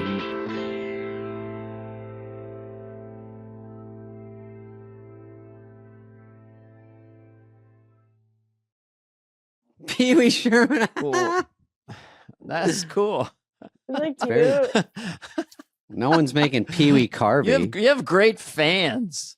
No, I know. I don't have that many, but they're strong. They're small but mighty. Yeah. I just love them. I just have Garth bobbleheads. Can I get one more? Can I get 5 more? Can I get 10 more? Cut it out, dude. Fuck you. And then they start to fight. Just Garth. Awesome. That's it. Dana, let's get to the important matter at hand, which is one girl on TikTok saying something about SNL girls, and then we all talk about it forever. It's pretty funny. Yeah. Okay. Here we go. Sarah, give us your strong opinion about it, whatever that is. Here's the thing. Here's what. Wait, let me make sure that the human hand is in the background. And I'll take my glasses off for this. No, it's important. Literally, like, what is she smoking? Mm-hmm. Like, there's some of the most beautiful. What? It's like, listen, I'm not funny, but I'm good looking. You know what I mean? Like, you're right. The women that she's taught, like, she brings up women who are like literally drop dead, va va va boom, ga ga ga, gorgeous. Yeah. And I was mad at myself for tweeting. I shouldn't have fucking said fucking anything because she said some shit for attention. Mm-hmm. And then I was sitting on the train. Well, I woke up in the morning and everyone texted me, I woke up to none of my friends care if I live or die. But then I woke up to like 100 texts from my friends being like, ha ha ha ha, look at this, LOL. And so I was like, LOL means just fuck sitting on you, the by the train way, when being people like- text me that. They're like, did you see this? Yeah, Haha. And you're like, exactly. it's not really LOL. It's more like, I want you to see this. Yeah, no, exactly. Like one time I woke up to text from my friend. There was like a Reddit thread I had like opened for a band in Central Park in 95-degree heat in the summer. And then there was like a whole Reddit thread of like teenagers telling me that I'm so unfunny that I should literally shoot my own head off. And that's what my friends send me. My friends don't send me like anything good. Yeah. So like anything I was positive. sitting on the train just being like, I don't know. I just fucking tweeted it and I immediately regretted tweeting it because it's like she just wanted that's what people want. They just want attention for 1 second. Mm-hmm. Yeah. It's a tricky one because if you protest too much, it's sort of like, hey, wait a minute, we are good looking. You know, it's I know, and I didn't want it to come across as like defensive or like yeah. and then people thought like I was legitimately upset. And I'm like, no, I'm just I woke up like ready to say something hilarious about grieving uglily. Uglily was maybe the funniest thing I heard last week. Yeah, it was so funny. And uglily it's not out there a lot, that word, and I like it. I don't think I've ever heard it. It's a new word. That's why I did it. If I felt compelled to bring a word into the lexicon, but ultimately I wish I didn't say anything because then it just made it a bigger deal. No, it's great. That's why we're calling you about it. It's totally gone away. That's why we're calling you about it. Well, also I'm like, this got more attention than like every time I tweet like, hey, everybody check out this sketch that I made with my friends. I'm so proud of it. It's hilarious. It gets like 2.5 likes and like, yeah. Block, delete, unfollow, report. Yeah. By the way, I just saw happenstance. I think there's a delay on me. I think I saw Kristen Wiig, her monologue. What a stunner. I mean, just off the top of my head, forget it. And who cares?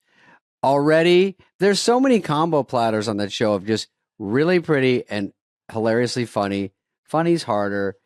You can't go get surgery to be funnier. I mean, it's really. Hey, wait a minute. Is it okay for funniness to add to a person's hotness? Not just men, but women as well?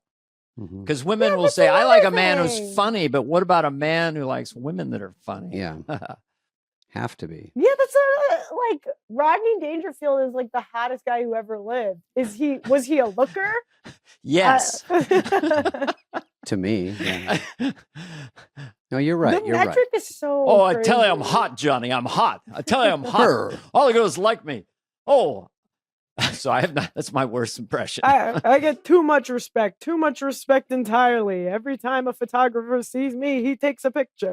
Yeah, every time a woman sees me, she takes my pants off. I tell you, I get a lot of respect. How does she take your pants off? I mean,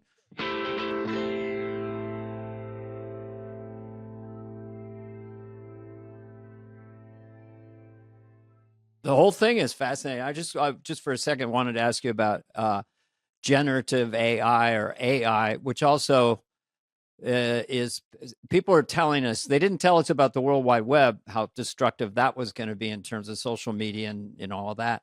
But how does that intersect with what you're thinking? Because obviously it needs massive energy, and apparently. Oh yeah. But it also will become kind of like this alien brain that we control, or what's your thoughts on that?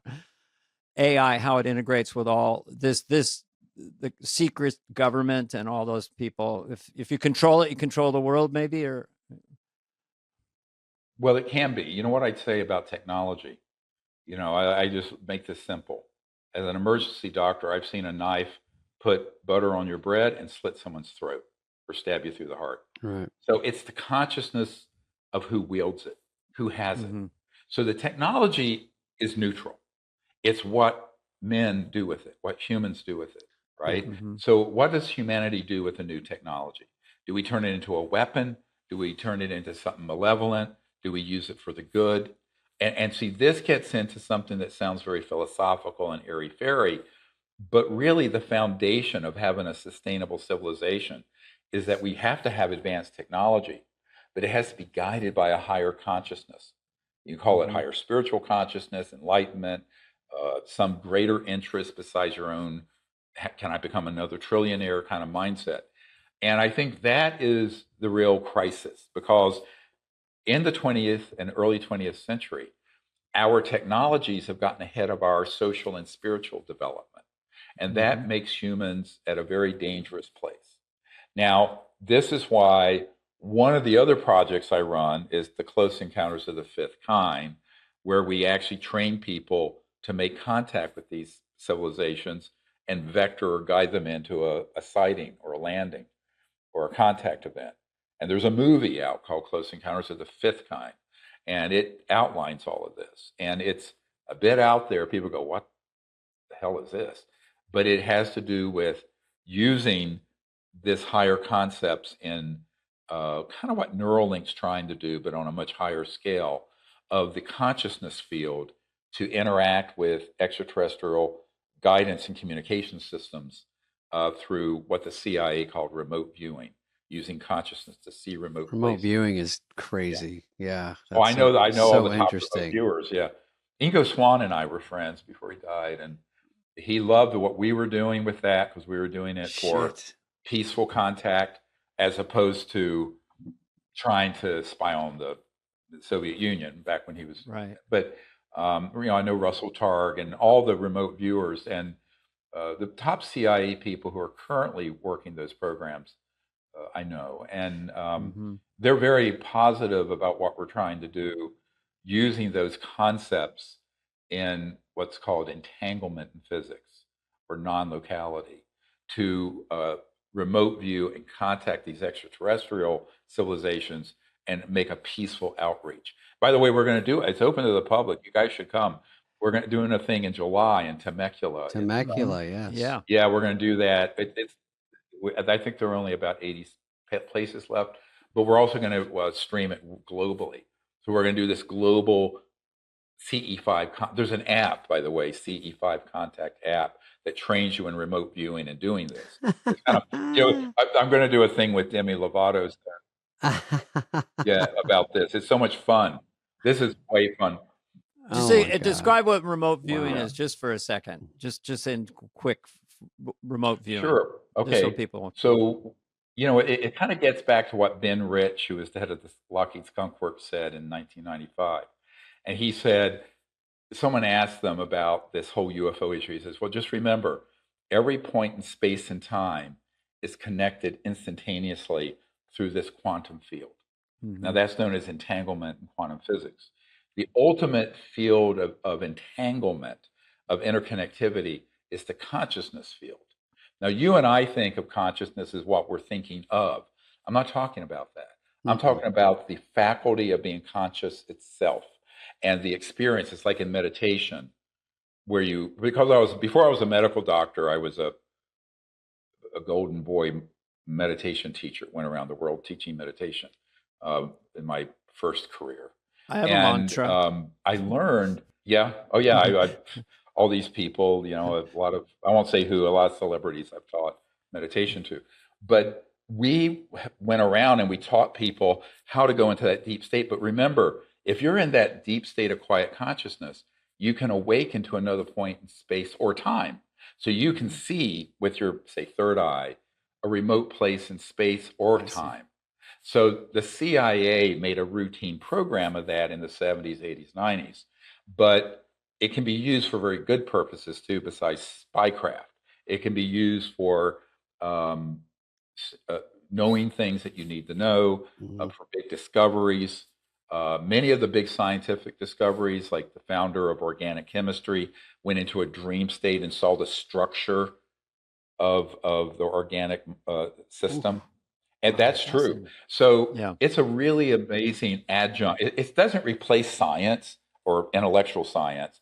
It's an adjunct. It's complementary to it. So one of the things that we're teaching people is that these civilizations I'll tell you, want to hear a funny story? Or is very comical. No. So I was with, you do a skit on Saturday. By the way, I loved it when you did Church Lady years ago. Isn't that special? I mean, that was my favorite. Dana, was that me or you? We like No, aliens better than we like yes. Jesus. I think that was Dana. It was me. That was my all-time favorite. Anyway. Thank you. Talk about consciousness. I just want to insert this, Doctor. It's just, you're reminding me a little bit of John Lennon's song Imagine. Yes. Oh, yeah. Which was basically a plea for higher consciousness. That what you're talking about. And I do think if you can get it together, whoever does this, so aliens come down, kind of like the day the earth stood still, that will propel a lot of forward consciousness in terms of my religion, your religion, you know. So you live in a fascinating Well, that's what world. we're doing. Yeah.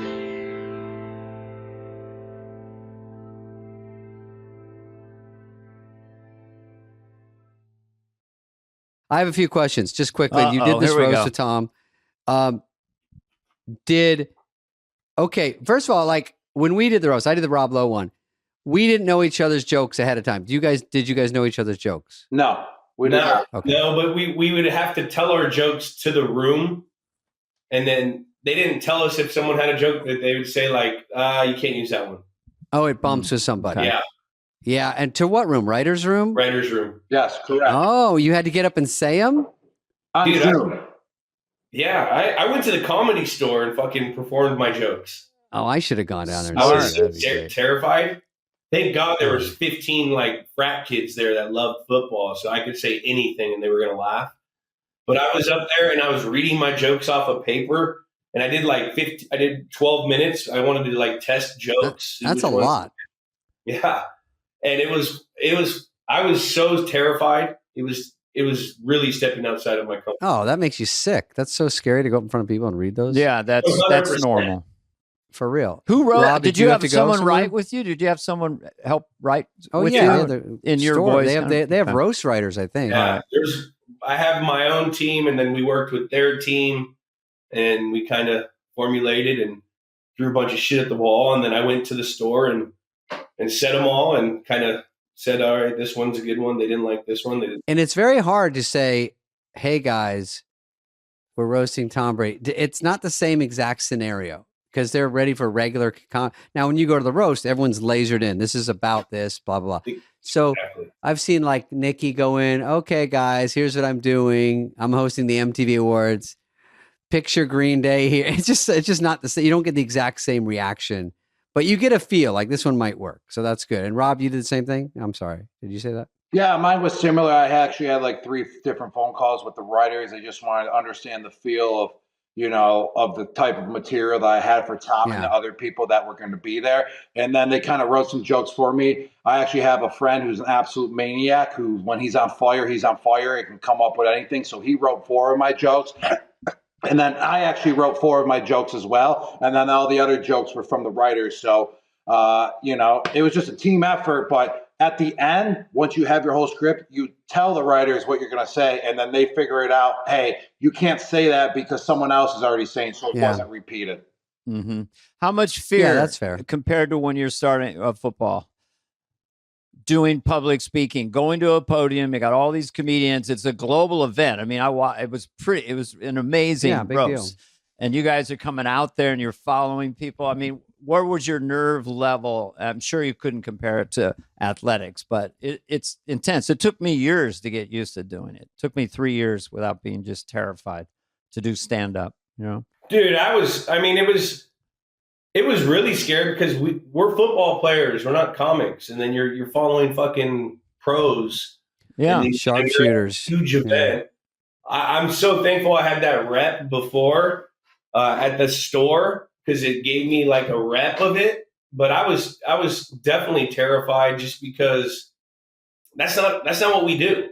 I know. That's what I was just asking. And the size of the crowd is bigger than normal stand-up. It's crazy. Yeah, there was 10,000. What was it? The forum? There's like, but the cool thing about it was you only saw the people. You didn't see the crowd. You saw like they had a bunch of tables for people that were going to be made fun of or associated with people. So you saw a lot of your friends in the crowd. I didn't, so that was kind of cool. And also, everyone knows you're not a professional stand-up, so there is usually goodwill, because they understand it's not what you do for a living right now. But how was your nerve level, Rob? You were relaxed? But we're crazy psychos, man. That's why we won so many championships together. Is that Julian wants to be the best, even though that's not his profession. I wanted to be the best up there, even though that's not my profession. I mean, Bill wants to be the best. When you sign up for something, we want to be the best, and we're super competitive. And that's why I feel like that whole group right there, we won so many championships, and why we went to the playoffs every single year, because of that competitive nature. But my nerves were cooking a little bit. That's why between Julian, myself and Kevin Hart, we were all 3 in a row, and we literally finished a bottle of tequila before we even went up there. And that definitely helped out, because when I got up there, that tequila just went zoop. And it was just game on, baby. And also, wait a minute. So before you went out, you had at least 5 shots, 6 shots. No, or on stage, probably. Yeah, they had right on stage. And then, we were drinking. So by the time you got to the podium, how many shots of tequila? I don't know, Jules. Probably 6 to 7. 10? 7? Okay. Yeah, 6 to 7. I kept mine. I had a prerequisite of my cocktail before, so I tried my cocktail of what I was going to do before at the store, so I could dial in. Wow, you're prepared. I have to say that the nerves erase a lot of your buzz sometimes, so you're really drunker than you think, because you're so fucking giddy with all the energy and the adrenaline that you go, I don't even know if I'm drunk. I'm just, and you're too fucked up. You don't feel it as much if you're adrenaline. That's what happened to me. And also, it kind of sucked waiting your turn, because once your turn was over, you killed it. It felt so good just to watch the rest of the show. Like it was like you laid back and relaxed. Right. Or you get something stepped on. That's what I was scared, because Nikki, I thought, was first. And when someone goes before and they do jokes, I'm like, oh my God, I'd be going, fuck, that steps on this joke. Oh, do I got to take that one out? And who do you tell? It's live. You're like, do I text someone? Like, get rid of that joke. It bumps exactly with Kevin Hart's joke. It's the same thing. That's the hard part. That's where the writers have to make sure, unless you're ad-libbing or something, but I'm sure ad-libs come out because it's live, and just in the moment you want to add a tagline. Or I was watching, so I was really amazed with the professionalism of all like the comics that went up there, and with Kevin Hart, and watching him how he was off the teleprompter, like how he would hit a couple things on the prompter, then ad-lib, and then go back to the prompter. Scary. So I was watching who was reading their jokes and who wasn't. And Rob went up there, and I'm sitting there looking at his prompter, and then I'm looking, and he went completely rogue. He just started going on his own rant. It was crazy. It was like fun to see who was using the prompter and who wasn't. And Rob went full rogue on the prompter and just started going Rob on him. And then you don't know where you're coming back to, because they're like, the prompter goes down, and they go, is this part? And then you're like, because, live, a lot of those roasts, like the one I did, they trim it from 3 hours down to like an hour and a half. So they were cutting all the fat out, all the mistakes. It's more fun to see the mistakes and see what's really happening. Definitely. I think so. Yeah. Did anything shock you? Did you hear jokes that like, you were like, oh shit, we're doing this? Were your feelings hurt, or did you ever observe anyone else who felt like their feelings were hurt? Because that's the live wire reality show aspect of roast. You're laughing, but then I've seen roasts where, whoa, that person's really wounded right now. I guess that's part of it. But did you witness, or yourselves, did you get your feelings hurt at all? No, I don't think anyone got their feelings hurt. And that's what made that roast that much more special. And it also kind of makes you stronger as a person as well. If you can just take those beatings and lashings in front of millions of people, and in front of a crowd of 20,000+ people, in front of all your good friends as well. I mean, it makes you strong mentally. And that's why I loved it. I mean, I can go around anywhere now, whatever people say about me. That roast literally kind of freed me up. I don't care what people say. Call me an idiot. Call me dumb. Like, whatever. I was in front of millions of people and that happened. Like, so it's no big deal. And I think that's what made the show so special too, is everyone took the beating and no one was actually truly hurt about it. That's what the locker room is. I mean, no one's safe in the locker room. Everyone's getting made fun of. It was just public. Well, when I did the roast, they go, like, it's hard to see someone walk up and go, everyone says Spade has huge ears. And I'm like, wait, what's going on?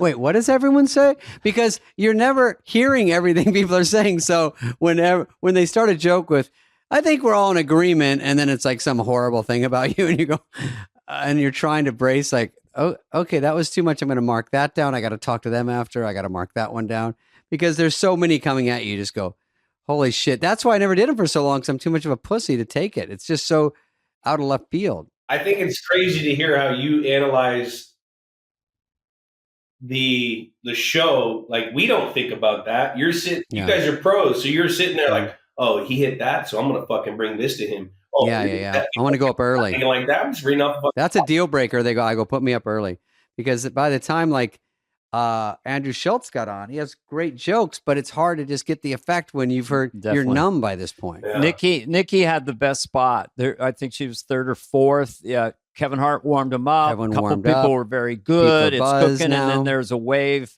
that she caught, and she was incredibly prepared. I mean, she worked like for 6 weeks or something, night after night, taping, recording.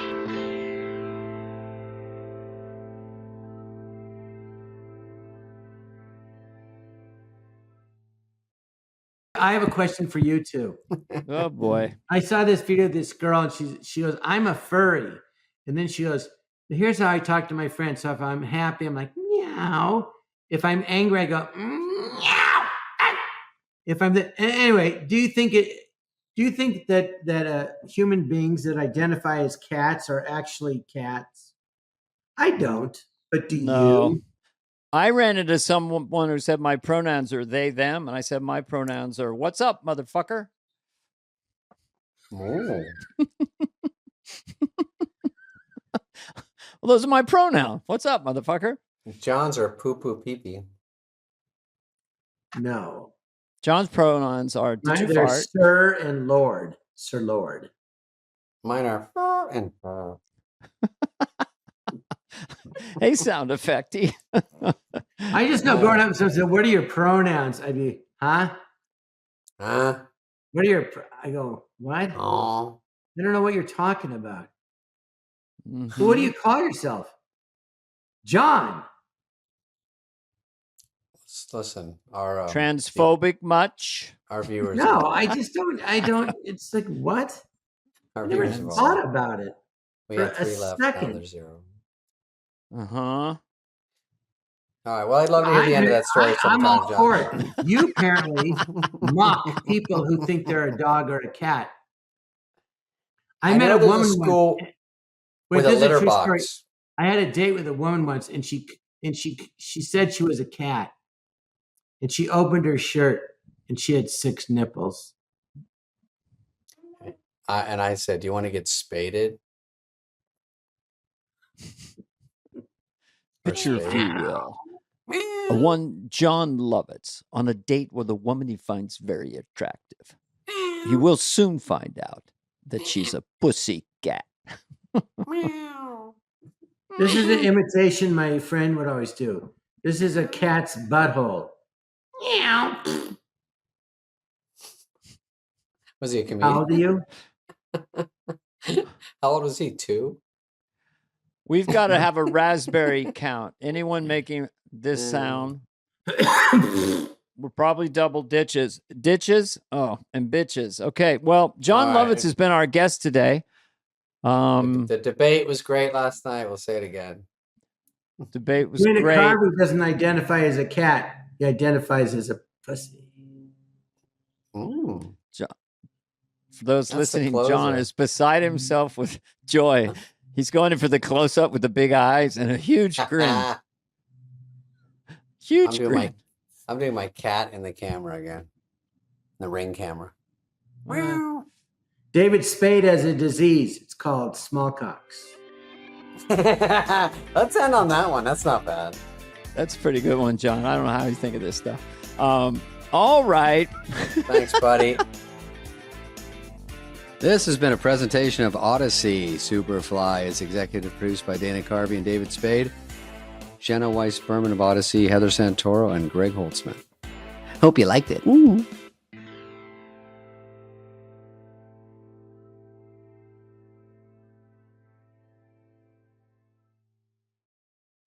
What are you talking about? Dana. I'm talking about doing Garth at 70. Oh, to do Garth again? At 70, bitch. Why not, biatch? That's our first line of the podcast. That's 70 bit. No, I'm very young. Don't worry, fans. I want to thank our fans first of all for thank the shit out of Dr. Stephen Greer. Holy tomatoes. Jesus Stephen Greer. Christ. How many YouTubes at this point? 2.6 million? I'm gonna say more. That's a lot where I come from. From you come from Scottsdale, yeah. Jesus Christ, they had more clicks than an 8-year-old discovering Google, okay? Not too bad in a pinch. More clicks than Michael Flatley's heels during Lord of the Dance. More clicks than one of those Irish dance lines. Will they have to be iced down after their knees swell up twice? Pack my fucking ankles in ice. More clicks than Adam Sandler doing a sequel to Clicks. More clicks than when you search click during the movie Click in the script. Clicks ahoy, yeah. So that worked out. 20,000 comments about the Stephen Greer and the UFOs. Comments, I know you do. And so what was how did they think my hair looked in that episode? 19,000 were about the hair. Yeah. And then some were about Stephen Greer. No, people are a little nervous, a little afraid, a little trepidatious. I think all this stuff, there's something to it because, as we'll show when we get into stories, there's a map we have to show where the UFOs and drones is another word for weather balloons from the 50s when they say, saw a UFO. It turns out to be a weather balloon. We're like, I don't know. So there's some drones. I was at the airport. I ended up next to a guy, and he went on and on and on about these UFOs. And I said, "Would you stop droning on?" Yeah, not bad in a pinch. That's 2 for not me. Bad. I'm up 2-0 with my clicks. And dude, my the top of your head has got to be empty at this point. I got no notes. You got a whole list of jokes right in front of you. No, I don't. I know you don't. I made that up. No, I do.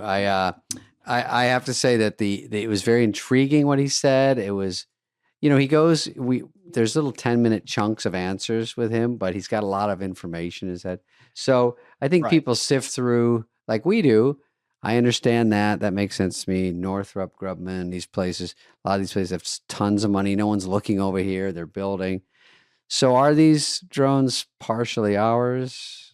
Are they the bad guys? We've seen this one a lot I think it was in Interstellar, point A to point B, but if you fold the folded paper, what do you get? I was a little bit like, by the way, it doesn't make exact sense to me. Like, I get the idea of it, but see, it's full time. Like, I don't know. So you fold the universe like a napkin? What are you talking about? I mean, is the universe folded? I've never tried it, but yeah, I mean, it's like a folding chair at a picnic, No, you just grab it, fold it. That table won't see 12. Unfolded, it will. But I say we're here. No one knows how or why. There's stars out there. They seem like they're beckoning us. So I don't know. I go at it with a quizzical, but not cynical, open mind. David? I do agree that there's something. I think my strong opinion is something weird is going on. It's my strong side I take. Well, look, here's the way I think of this. Okay. Yeah. Science agrees, if science is a thing, that Earth at one point was just an inert rock. It was just a rock. There were no microbes. There's no water. That came from comets. Thousands of comets came and spilled the water. But basically, you have a rock. So if you want to understand the theory of evolution, you put a rock on your kitchen table. You come back 4 billion years later, Richard Nixon is sitting there. That's evolution. And that's it. Oh, my God. No one's said it so concisely. A rock turned into Beyonce, turned into Richard Nixon, turned into Elon Musk. A solid rock. They said, because we're so microscopic, that they said that they found water in the galaxy 1 trillion times more, a chunk of water 1 trillion times more than we have in our oceans. I'm like, okay, guys, either we're throwing the word trillion around too much, but no one can check that. No one knows. 2 scientists, maybe. I think trillion is probably an understatement. Any entity, any celestial object that has hydrogen and oxygen is big, could make water. That's why we want to get a hotel on the moon and a space thing. So we can go up there, get the water from the hydrogen and oxygen and get our ass to Mars. But when you go there the first time, you got to bring that shitty boxes of Kirkland water from Costco just to make sure you have some water up there before you find the wells and everything. Yeah, you have to bring a lot of canteens. This is a bit I used to do, which has become, I want our audience to know that they can use it when trying to get advice from friends. Okay. So I did a bit about a spaceship in space. Houston, this is Apollo, whatever. There is a giant spider in front of our spacecraft. Do advise, please. Apollo, whatever. This is Houston. Our advice is to get away from the monster. I repeat, get away from the monster. So that's become a running thing with my brother and I, when there's relationship issues or whatever is going on in any way in your life, just remember this: get away from the monster. So life is that simple. I think we finished our podcast. Right. I don't need Mission Control to tell me that. I know that. Mission Control and Apollo, whatever.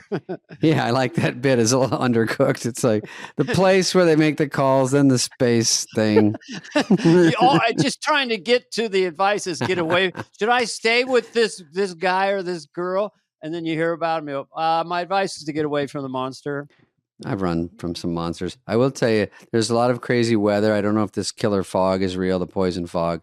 I do know that weather porn on TV is something they do like to scare you, and it works. It used to just be really cold back east. Now it's a polar vortex, Let's not throw around the word vortex so easily. We used to have lots of rain. Now we have atmospheric rivers, mofo. What the fuck? Yeah, I don't need any monsoonal moisture. I don't need a river 8,000 feet above my head. Oh, atmospheric river. There's Stormageddon. Yeah. You can add Mageddon, and you can have burrito Mageddon, and it's like a little scarier than just eating a burrito. Yes. Well, that's right. Armageddon. Who started that besides Bruce Willis? Who said the asteroid's the size of Texas? Billy Bob? Yep. Billy Bob Oh, Thornton. yeah. What about Owen? Either step on my dick or suck my dick, but you got to do one or the other. I'm really enjoying Land Man with Billy Bob Thornton and John Hamm. They're both great. Is he on it? And others. Ali Carter. Michelle John Hamm Randolph, is in it. yeah. Yeah, but Billy Bob in the zone, reacting to all these craziness, and he's so much fun to watch as an actor. Yeah, I've heard Landman is the one to watch. My buddy he always gives me the updates. I'm not saying it's Shakespeare, but it's really entertaining. Okay, so here's another thing. I'm driving up my house today, my little crooked street, to my dumpy mansion, and there's a woman that since I've moved here 3 years ago, the HOAs are always so tough. I guess this isn't an HOA, so she's just gone rogue, but she puts cones across her whole front yard and her driveway, across the whole thing, one house. Okay. And some are green. You notice that, Heather? Green. They're not even matching. And then police tape. Sure, it's not Christmas ornaments. First, no. Say that's not. Okay, go ahead. You're like the cops interviewing me. No, I know what ornaments are, Dana. I don't. It's not. The cops are interviewing you about the cones? Yeah, and I'm like, no. They go, you sure it wasn't like candles? I'm like, no, they're orange cones. And then police tape, like it's a crime scene. And I want to say to her, hey, get all this shit off here. Like the whole street looks like a dump. Because right. All it takes is one. And she said, what happened was, because she's a little older and a little crazier. She goes, some people were parking in my driveway. I go, in your driveway? She goes, they were blocking it. And I go, and when was this? She's like, 1987. I go, well, I think the tide has gone out and we're okay for a while. So why don't we just not make our whole neighborhood look like dog shit? And then you walked, and then you got out of your bathroom, stopped looking in the mirror, and practicing what you were going to say. Yeah, just did a meek wave, right? I practice even when I pull up, and I don't want to do it when I'm going up the hill because it kills my neck. So I want to do it when I'm going down, and then I'll do the window like this. I just stare at her through the window, and then I got my fingers ready and I go, and it goes down. Then I go, hey, fucko. She's like 90. She's like, me? And I'm like, yeah, who else is here? And then I continue that speech that I've practiced. All right. Here's what we do. We park in front of her house. Yeah. We get Heather comes out like it's A&W root beer in the 1960s, puts a tray on our window, and we order Right. hamburgers and milkshakes, and we eat them as we're staring at our porch. Either Yeah. that, if you can't move, because I know you've got multiple abodes, then you got to get away from the monster. That is my advice. Yeah, that's true. Yeah. You know, I don't want to for sure move in with you, but it's on the table. Okay. Other than that, rooms. Okay. that's the most scariest thing I've heard in a long time. Can I move into one of your pantries? We put you in there with your protein bars and your Gatorade. So I had a good Christmas, and then it was New Year's. I went to the Comedy Store. That was fun. Did a couple sets. Saw Tim Dillon. We had one show where it was me, Tim Dillon, Nikki Glazer, and Bobby Lee, Annie Letterman. It was really fun. So that was fun because New Year's Eve I didn't have any plan. So we've been working on. Who can follow Glazer at this point? It's the year of Nikki. Well, it's hard to follow because she's also working on her Golden Globe set. So she's like, boom. She's working on her monologue. So she goes up and says, "Everyone, this will be fun. You can be a part of the audience picture of the Golden Globes." And then it's a little different because it's not your regular set. You have to pretend. You pretend where am I? Yeah, What's you're like going this. on? Hey, welcome to the Golden Globes. Hey, look at Bradley Cooper, you asshole. And then everyone's like, where is he here? No, we're pretending we're okay. You know what? So, but I just going to insert this because Yeah. YouTube for some reason feeds me Ricky Gervais at the Golden Globes. Yeah. And no one could really follow Ricky Gervais, but now Nikki is going to save the show, and I will negotiate her second hosting deal for her. I will tell. They're going to start calling her Nikki Gervais because she can stay likable and shit on people because she has this intrinsic likability. Yeah. So, well, they're expecting. I mean, I think it's the closest to her doing the roast. You know, a captive audience. They know it's coming. I think the Emmys for her wouldn't have been as good of an idea. I think they talked about her hosting that. The Emmys are a little more fluffy and boring. And this at least everyone's close. You got a lot more movie stars, and you can directly. Yeah, hit they're them. right there. Let's play a little game for a second. Okay. Just you're the host. You see Bradley Cooper. You want to do a friendly jab. Hi, hey, I'll do one. I'll do one if you don't want. I'll go first. Go ahead. Bradley Cooper. Oh yeah, the maestro. We remember that. Didn't do that well. Guess it wasn't conducted properly. Sorry. Okay. That's all I got. Sorry, that was an ad lib, folks. Hey, Bradley. I was going to see the maestro, but I was sick that day. I was sick that year. It kind of came and went. Okay, let's see. Who else will be there? Hey, Jennifer Lopez. How are you? I hear you're dating Matt Damon. That's not to get back at Ben, is it? Look at our fictitious crowd work is bombing. I know. But that's why we do it here on the podcast when it's only us and our 275,000. The best crowd work is when you do the front row and like we've talked about, and no one can see in the back. So you go, look at this muscle man up front. He's like this. I'm going to pick up the table. And then everyone laughs. And then you look at him. He's some meek little nerd. I know. You just invent characters up front and they reverse can't engineer your jokes. Look at this dwarf. What's he doing up here? Look at Four Eyes. This dipshit. Other than that, I did see the set she's doing for the Golden Globes. Very good. She'll be great. It's going to be great. I'm excited to see that. Will Tom Brady be at the Golden Globe? Now, what if they just put him there so he can get shit on? She should plant him in there. It'd be funny. It would be funny for him to have. She should tell the Golden Globes, act like you're the Tom Brady audience. I'm going to do Tom Brady jokes. All right, let's get to our hot stories. Yeah, we have no guests. So you have a story? I'm sorry, we didn't. No, I have an observation. Yeah, that in Hollywood, and I know there's people working this week. But in Hollywood, you do the Christmas, you do the New Year's, and now there's these days that we're podcasting, and these are lost days. These days you can't really start a project or end a project. You never know what day is it.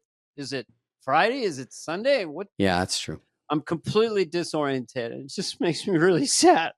Go ahead. I know that the agents who don't like to work anyway, they are usually, first of all, if Christmas is on the 25th, usually they take off on the 9th And No, then not kidding. It used to be like the 15th of December shut down. Now it's creeping up. The day after Thanksgiving, it's slim pickings. I mean literally people go, we were pitching something and they go, and it was like the 1st of November. And they go, well, we'll try to get some dates in January. I go, to pitch it? And I go, well, it's November 1st. It's just Halloween. They go, well, you got Thanksgiving and then no one really does anything until the new year. I go, so everyone's supposed to come back on the 6th. So I checked with someone. They go, yeah, we're going to sort of trickle back 6th, 7th, 8th. They're in villas. Trickle back? What? It's New Year's Eve. I can't remember it. And guys, they're in Hawaii or the Caribbean in a villa. It's not a high-rise hotel room. It's a villa with servants and a private boat and a private yacht. I mean, they work hard. They so they take a couple months around the middle of the. They take all year. It's really, and you go, oh, don't you have to bring your Dumbo kids back to school or anything? I mean, anything you have to do? They have someone else doing that. I'm sorry to break it to you, Dave. It's called a nanny, all right? They have the jet and the little baby private jet takes the kids. Yeah. Junior wants a banana split.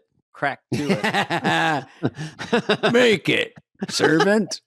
Yeah. Junior. All right. What's your stories?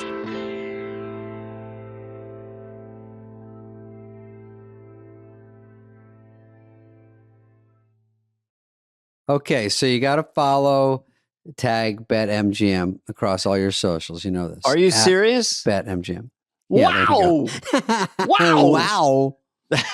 That's Christopher Walken reacting to that news. Also, the tagline, the sports book born in Vegas. Wow. Vegas born sports book. They are the sports book born in Vegas. Sports book born in Vegas. Yes, Walken, you got it. I'm talking Walken. The second chance on a first touchdown score. Let me explain. All season. Can it finish one time? All season long. BetMGM's offering you a second chance on your first touchdown bet.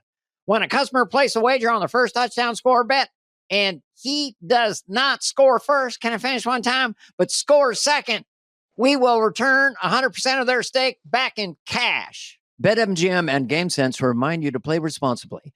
BetMGM and GameSense remind you to gamble responsibly. See BetMGM.com for terms.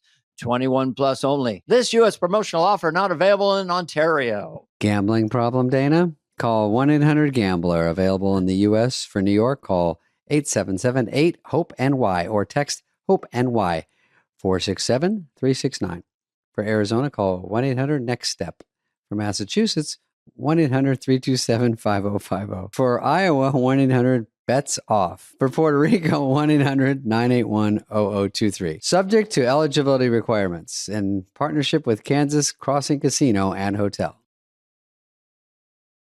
Okay. This is California's. Oh, I think I'm annoyed that California, we live in California, folks. They keep asking for money for homeless. Fine. Now, I used to vote for that, and when I go vote, but now the last $24 billion that's gone unaccounted for, they can't figure out what they spent it on. Fine. I mean, that's 18 zeros, babe. Can we keep some tabs on it? Wait a minute. Taxpayers pay money. Fine. Government has $24 billion. What are you going to do with it? We're going to get it to all these different homeless initiatives, fix everything. Agencies, and we're going to take care of the homelessness. 4 years later, hey, there's twice as many homeless. Where'd the money go? We're not really sure right now, but we'll get back to you. The grossest part is then they go, by the way, we're raising money for homeless. They're taxing you again. I'm like, I'm all for paying taxes. I love it. But if I can't see anything from it, like just show me a road in front of my house, it's a little smoother. Take down the cones and the police tape. Then I'll go, something in my life is better. But you want more for home? And then people are coming in that are homeless. Now it's like, I think it's getting worse. Increased.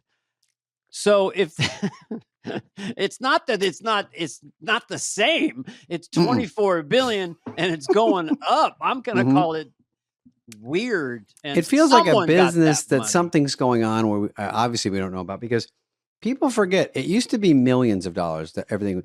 It was just in the last 5-7 years that you started giving away $1 billion, and now it's like chump change. It's 100 billion. 200 billion. Yeah. And guess what? This is the way the government works. If they fund a program, 24 billion, And if you said we solved homeless, but we only spent 15 billion, that's considered a failure. You got to spend the budget so you get the same amount the following year. Right, because COVID money was left over and they wouldn't spend it on home. They were like, anyway, I'm not going to fix this town. Biden's passing out COVID checks today because we had left over $250 billion. A lot of people didn't claim a check. We're going to send it to you anyway. Hey, come on. I remember there was an earthquake. He's like, no, the hurricane. Remember to get your COVID shot. That's what the first thing we have to do on the way to fix the hurricane. Yeah, we get your COVID shot. It says right here. I'm going to do everything I was ever done. What did you say? He's getting worse. I saw him today talking about there's tragedy. Of course, the new year brings immediate tragedy. And he's like this. Hey, man, this is a bit of a fuck up, but, it's all going to fucking smooth out in the big picture. He's definitely can't. He doesn't even know what's going on. Remember, I did him really strong and people got all flipped out. Hey. There's no crisis at the border. And I go, hey, what are you making fun of that guy? Behind the scenes, he's running laps around us. Hey, Jack. Yeah, get your facts straight, Jack. Yeah, I love when he's tough. Oh, okay, what's the next one?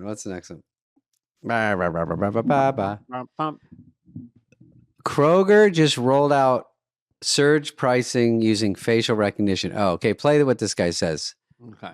Just rolled out surge pricing using facial recognition technology.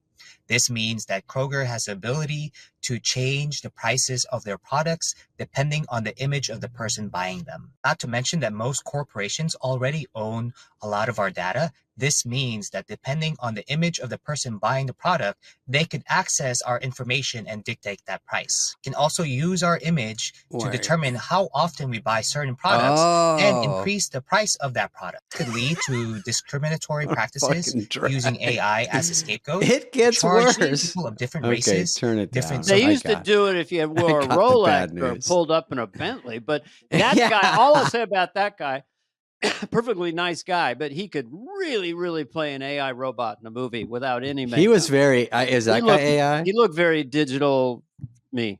What Kroger is doing is studying you and raising their prices. Now, where do they study you? Like you lean over for a head of lettuce and there's a camera in the lettuce or something? What do you or they do it when you check out? What they do, they see me and they go, it goes, pss, pss, he orders lots of kumquats, raise the price on them. Because I need them. Like whatever I need, they inch up the price, I guess. Well, if they go to your lovely home and you say, we're going to trim your hedge. And then they look around, they see a few things, look at a couple things. And they go, that'll be $1 million. Oh, yeah. And then you go in the mirror and tell them off. You come out and you say, okay, guys. I told you I got in a car wreck. I was on Sunset. I tell you this already? And then I just tapped a guy in front of me. It was more like for fun. It was just funny. You get a lot of little and then, he got out and he goes, are you David Spade? I go, yeah. And he goes, oh. So he literally was like, I was like, well, listen, because he was pretty cool about it. He goes, I'm all right. And we look. And he goes, my car's all right. I go, yeah. And then I'm like, well, should we take pictures or something? He goes, yeah. So I'm like, selfie. I just wanted to like get a selfie and get out of there. But he goes, no, maybe of the car. So we did that. And then. Could you see any damage yourself? No. No, to mine was a little on the license plate, but to his, nothing. Mm-hmm.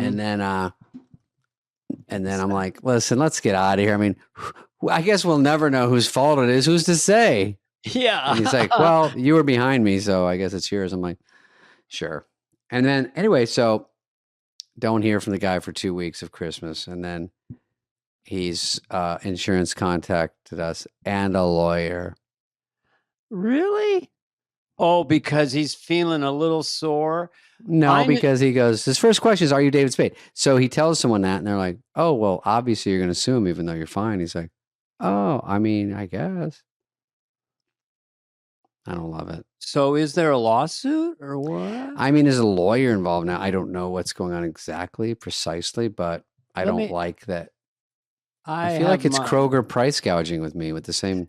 You know, it's just they're just doing it more sophisticated. People would gouge all the time, and you know, I knew someone who literally kept a neck brace in their closet, and if they ever got a fender bender or thought anything, or even kind of walked on an escalator improperly or something. They just lawyer up, and they've made a lot of money because people just want it to go away. They wouldn't say, give me $1 million, but they go, 50 grand, I'm gone. You know, pay them. That person was John Lovitz. Oh, no. We got to cut that out. No, he's coming back on. He's our favorite guest, the funniest and favorite. Okay, next story. What's on the hot off the presses from 3 weeks ago? Oh, this is funny. This is one of the football games. Okay, you know, they all run out at the start. This is like from a movie. Oh, yeah. Yeah, here we go. What is this, the poison fog in Florida? Jesus. Look at they all wipe out and pile on each other. So they all wipe out because there's too much mist to make them look like they're goddesses, gods coming from the Viking mist. The freaking smoke guy, the guy was like this, ish, ish, ish. I'll get a raise. He should have done they weren't all at rehearsal, I'll tell you that. The college sports, you could never exaggerate. I played New Orleans. Well, actually played it near New Orleans, and the guy gave us a tour of the campus. It was all stadiums. Baseball stadium, football, 100,000. That's 150,000 people fit in that stadium. That's bigger than any NFL stadium. We've sold out for Texas. 48 years in a row. I mean, it's kind of like it's a game, people. That's high school too out there in Texas and Friday Night Lights. South. Great show. You know, this reminds me of one time when I was in SNL. I went to a strip club with Timmy Meadows. Sounds like a horrible story. Timmy Meadows. We just Tim went. Meadows. I like how I dragged Tim into the story, but we went. I made him go with me. I go, let's go. And there was a girl named Terry. I can't say her. Anyway, we saw her. We knew she was in Playboy, but she had made the leap into porn. It's not it is a big leap. It's just from, naked to porn, which is, especially back then. That's all done now. Only fools do that. It's all sex workers are great. She would have. OnlyFans is everything now.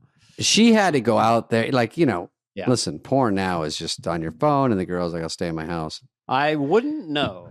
So Dennis Miller and I were trying to write a sketch about like a porn star husband, because she had a little show she did because, she did like 2 shows a night.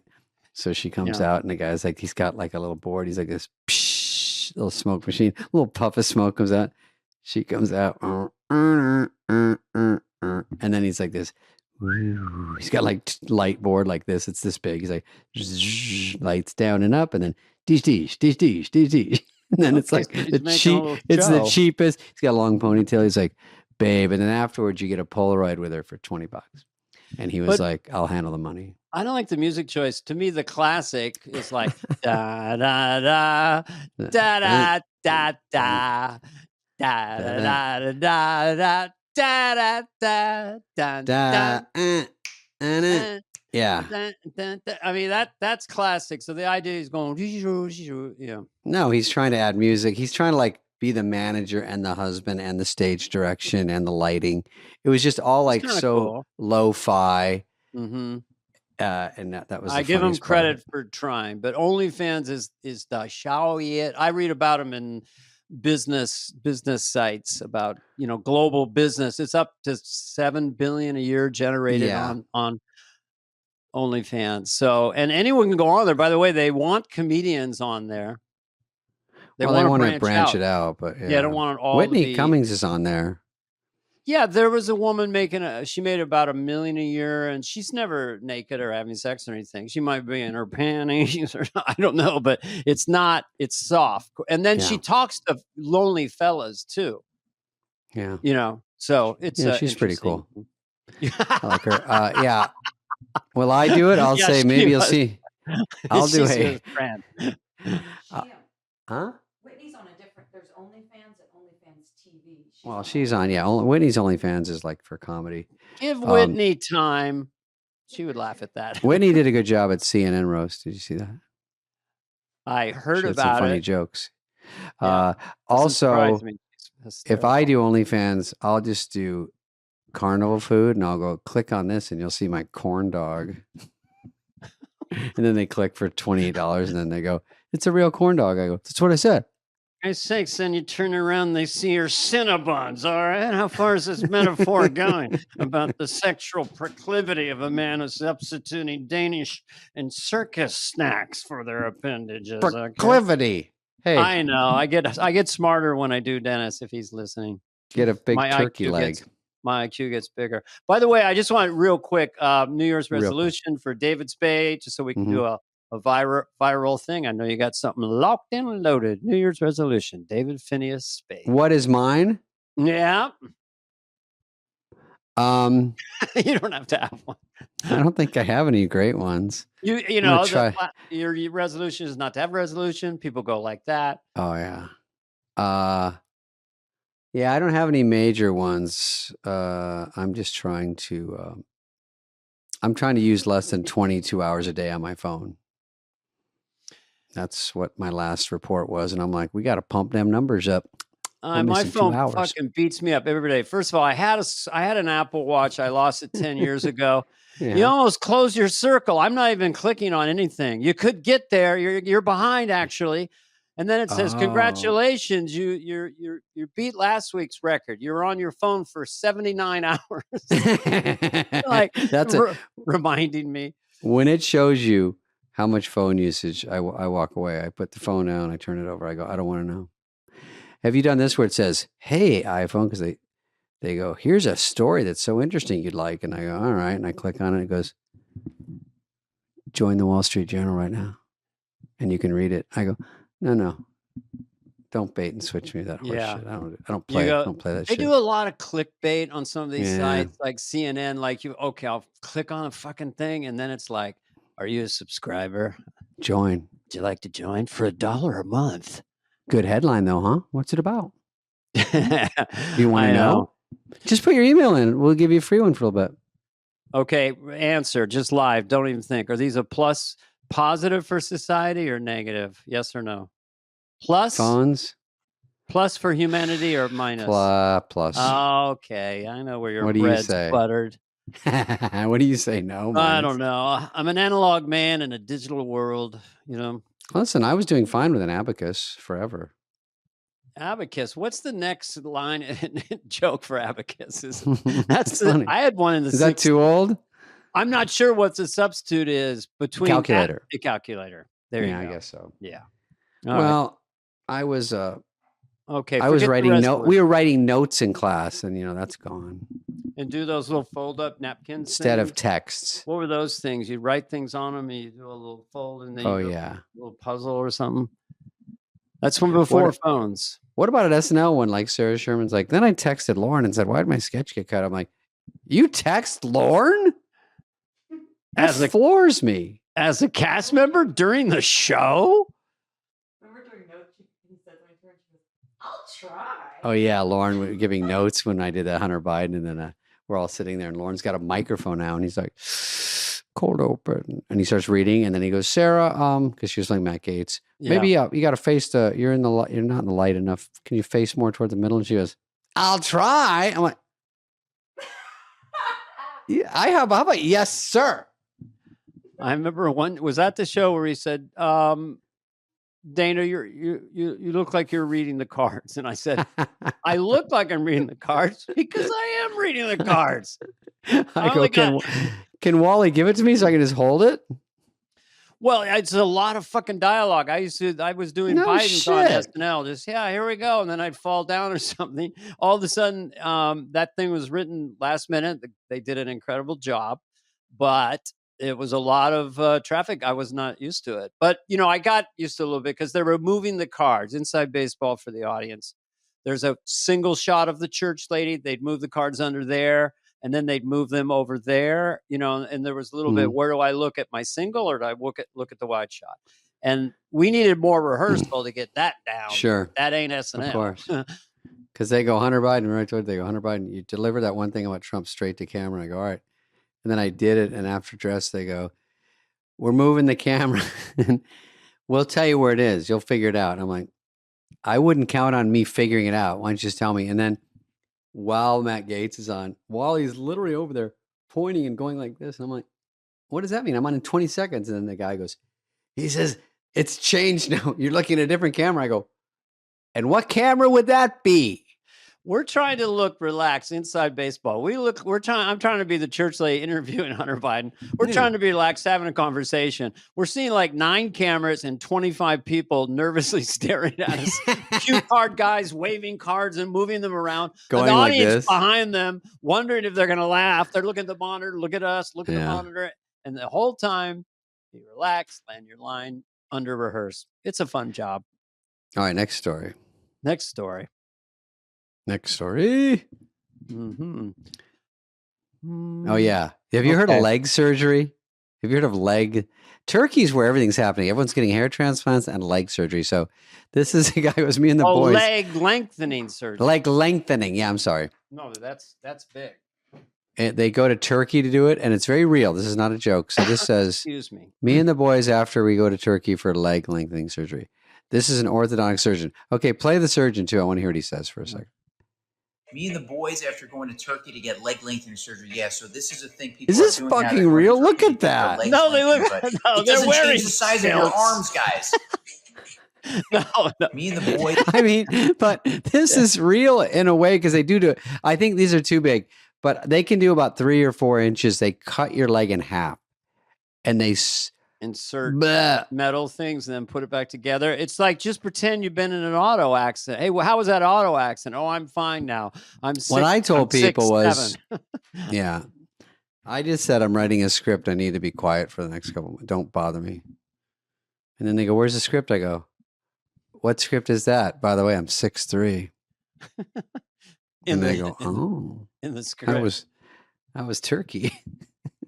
So it's ironically, it's in Turkey. Why is everything in Turkey? I don't know what is up with Turkey. They're messing going around on with with Turkey? Syria. Trump, they're very tough. Their leader, Erdogan, he's a tough cookie. He's a smart cookie. He's a sweet cookie. You can get a lot of cookies out of him. The new Trump. I'm working on the new Trump because he's not at the rally screaming. He's more quiet now. So there's going to be a new Trump that I'm going to. And he won, so he doesn't have to try as hard now. Yeah, he can be more conversational because all his dreams came true. Mm-hmm. Yeah. Well, listen, it's very good, and we're doing things, and we're gonna. That's the new one. I like that. We're gonna take care of a lot of people, and a lot of people are talking about it. You can see it and look at it. It's like he's so happy that Don Jr.'s got a new chick. She just buzzed by Mar-a-Lago the other day.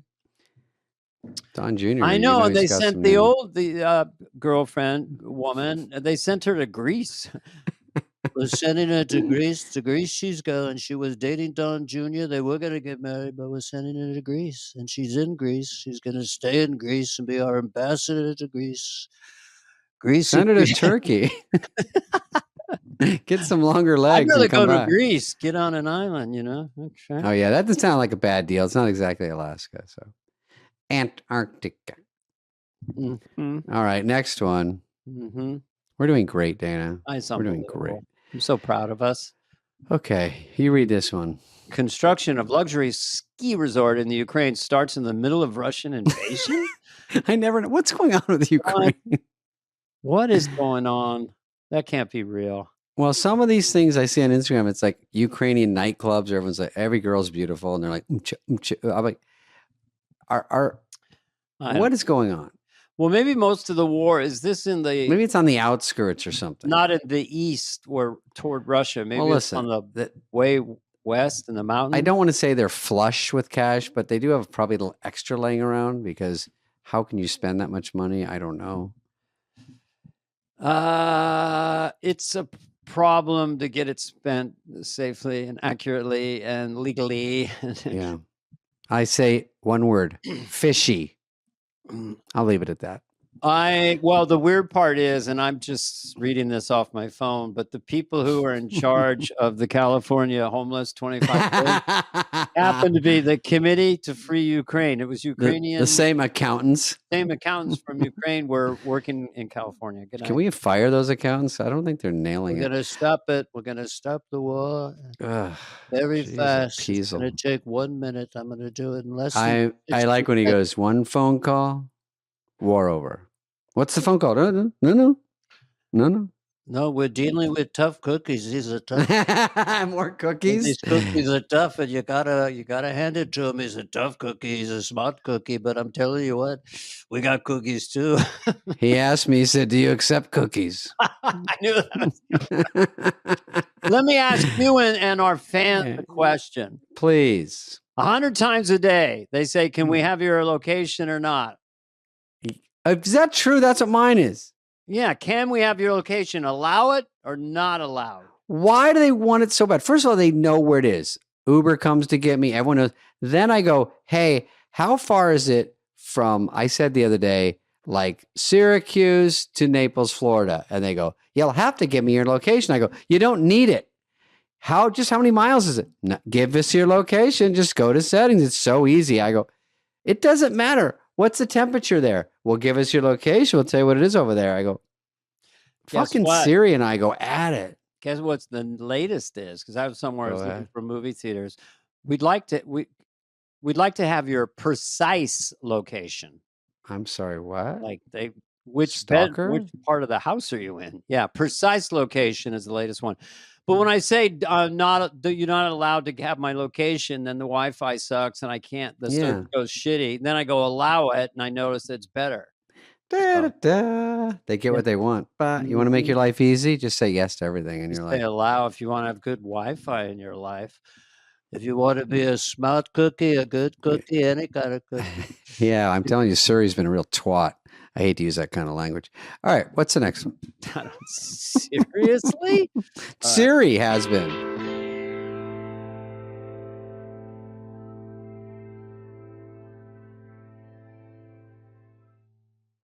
Tourists in underwear versus 7 officers. I think a fight's going to break out. I don't know what this is. Everything's happening in Belarus or Belarus. Okay. I think these cops, when they don't have guns, who's scared of them? This guy in his underpants isn't. You can't even trip him? The kids are involved? Look at this little kid in his shorts. What's he going to do? Look at this little girl.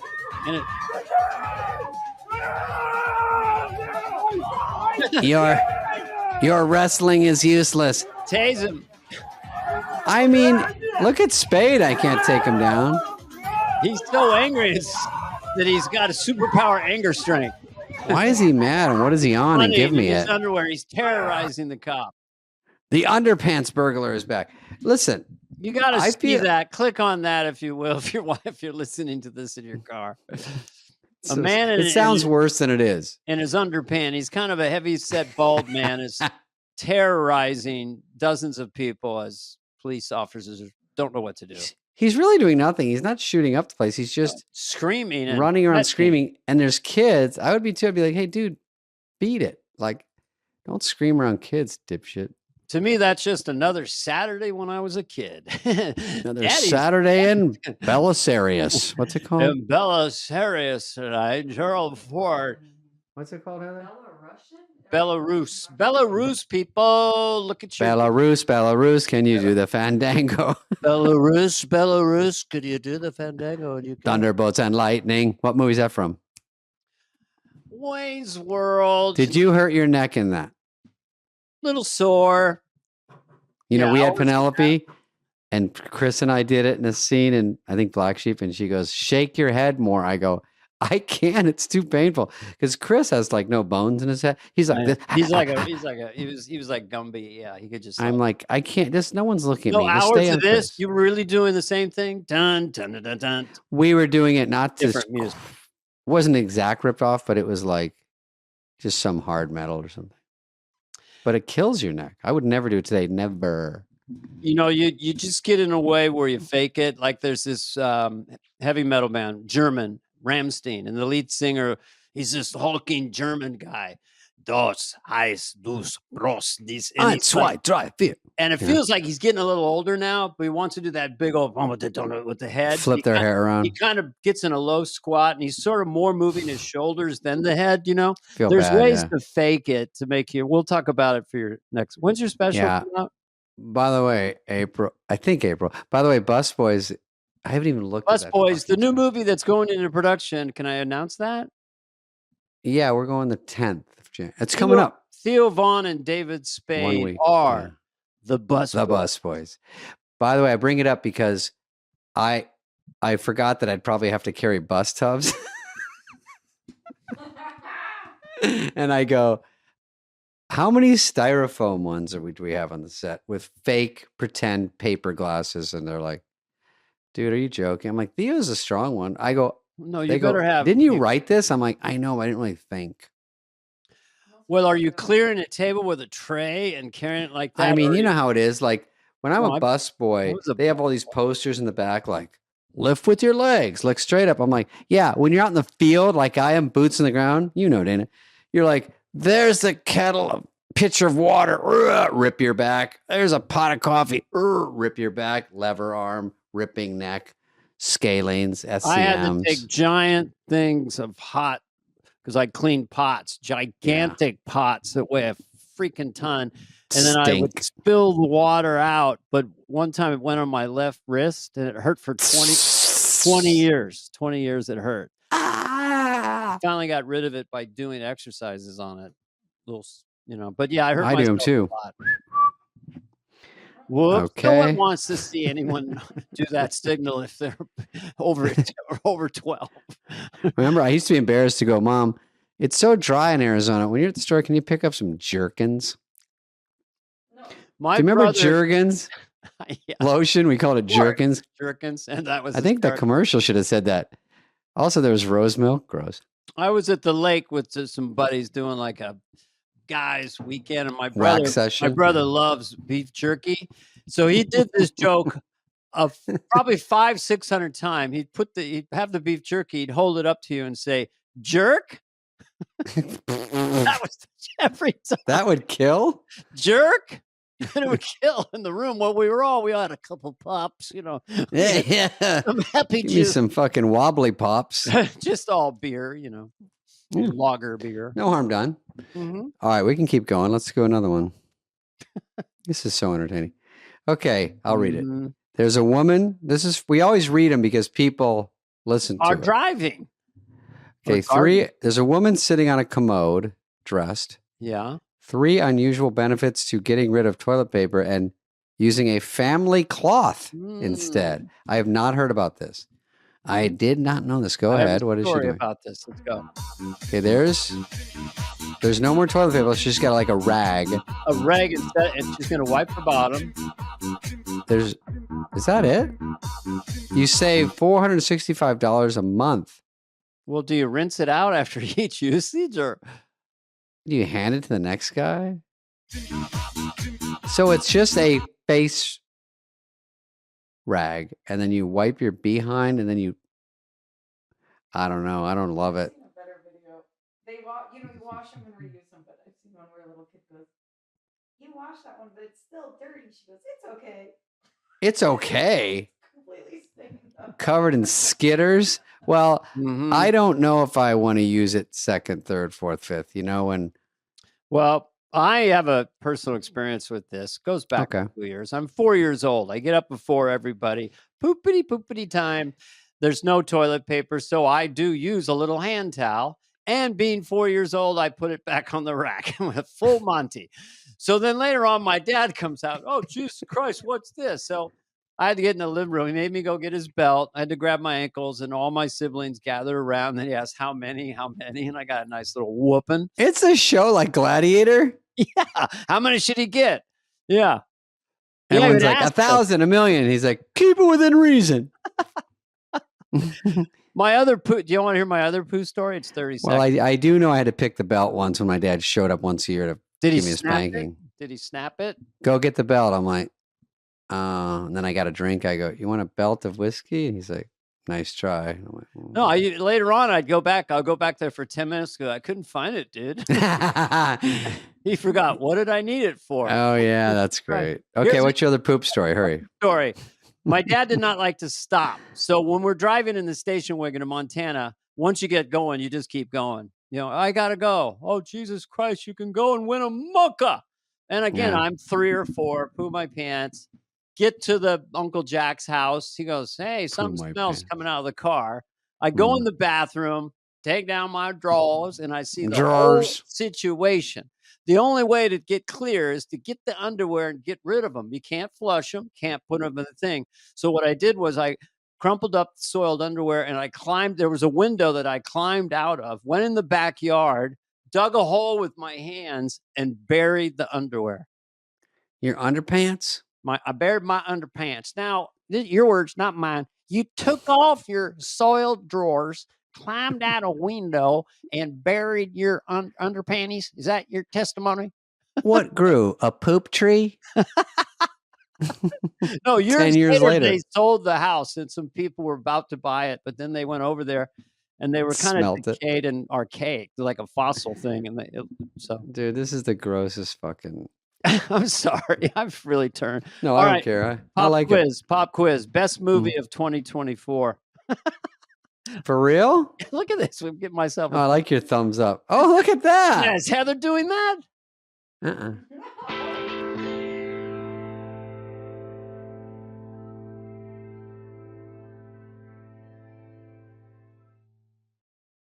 Oh, okay. This is a woman explaining to a cop, a real woman.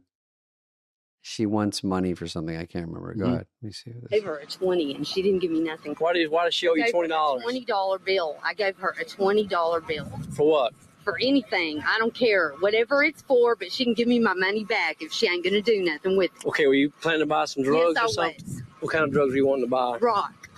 Yes, I was. You gave her $20 to buy. I gave her $20. She gave me some plaster. And now you want your $20 back yes, because she didn't supply you with crack cocaine. Well, if she shouldn't give me nothing, no plaster or nothing, she should have said no. What's going on? She came around here a while ago. It used to be some people live right over there that used to sell. Yeah. We were sitting out here on the porch in some chairs. So she said, "Y'all have anything to buy?" I said, "No, baby, we don't have nothing to sell." So she left one around the corner. Mm-hmm. Then she come back 10 minutes later, holler, "Give me my money back up." No, you ain't bought nothing from here. Don't disrespect my child. This is my child. Mm-hmm. I don't sell crack. I'm a prostitute. I gave her. Oh my goodness. Lord have mercy. This is the real world out there. I like that people call the cops. Why do you want the cops involved in that? I don't know. I'm processing the whole thing. This is where some of the 20 billion would get just to help rebuild that neighborhood and create jobs. Yeah, let's rebuild it. Yeah, rebuild it. I mean, those are, and give them some decent wage jobs, Listen, in every city's got some tough neighborhoods that are. I mean, I always think of you like great comedian and all that, but if it didn't happen, if you didn't figure out that was your calling, I always thought you would have been a greeter at Best Buy.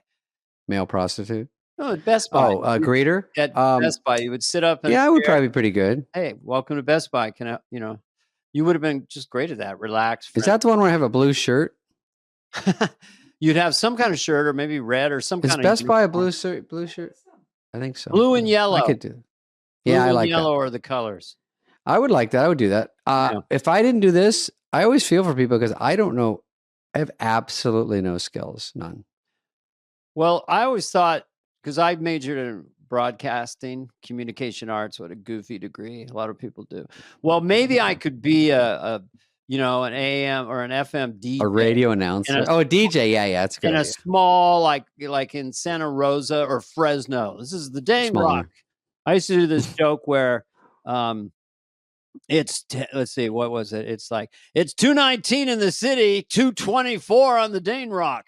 So the Dane Rock always had a slightly different time. Why is the Dane Rock ahead of time? I don't know. It's 12:28 in the city, 12:47 on the Dane Rock. That was the fucking joke. Dane Rock.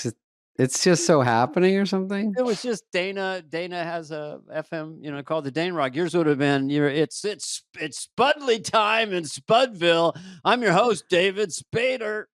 No, I think I came up with a rap name. Here's my rap name. Pump Fake. Mm-hmm. You okay with that? I'm thinking. Or are you in a jealous rage because it's so good? I am a little jealous. I would be that's a good one. I'm gonna find I would be let's see. No. No, I can't. Don't worry, Heather will help you kill time by sneezing 1,000 more times. I have one. Okay, you can be push fight. I would be no pump fake. concealed weapons. That's your whole name? That'd be my name, rapper. And now a new song from No Concealed Weapons. NCW. NCW. That's not bad. Because I won't keep my caps in my cap in my ass. I say, where do you go? And you don't want to be last. I say, gotta have a blast. Say it won't last. Get up in your face and I'll tell you what's gonna happen. Go. You're a regular machine gun scarecrow.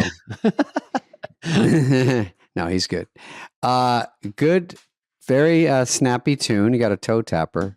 All right, one more story.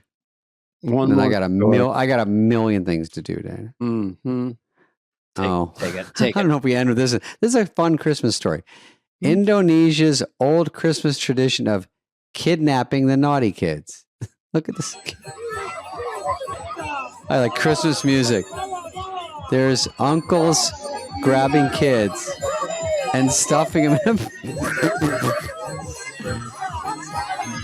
Would this not scare you, Dana? But right at the end, he says, okay, you're going to be good? So you're going to be good. Okay. All right. It's a fun lesson for all. No. Too harsh? When adults do shit to little people, they forget how traumatizing it is. Oh, yeah. So the only thing that would make up for that is other bigger guys come in, take the big guy, put him in a big bag. Yeah. Then he promised. You like the music, though. It's fun music during that. How about the videos of stupid parents inviting the Grinch over at night on Christmas Eve and the kids go fucking bazooties? They cannot. It's too terrifying. Oh, yeah. No, that's a terrifying. Did they see the movie of Jim Carrey? I mean, they do what they do with TikTok. And they're like, here's my kid. I got some clicks. Did you have a Santa? We had a neighbor, Bruce Stewart was his name. He owned a music store. And he came over dressed as Santa. He was your local one on the street? No, we only just next door neighbor coming over to our house. We had 5 kids, maybe some friends there. And I'm like 2.5. And I'm thinking to myself, you're not Santa. That's Bruce I know. Stewart. My Santa at the mall used to flirt with me every year. And every time I'd sit there, he'd be like, you been working out? I go, I'm 6. No. Did you remember the moment when you stop believing in Santa Claus? Or did you that's ever too believe? horrible. No.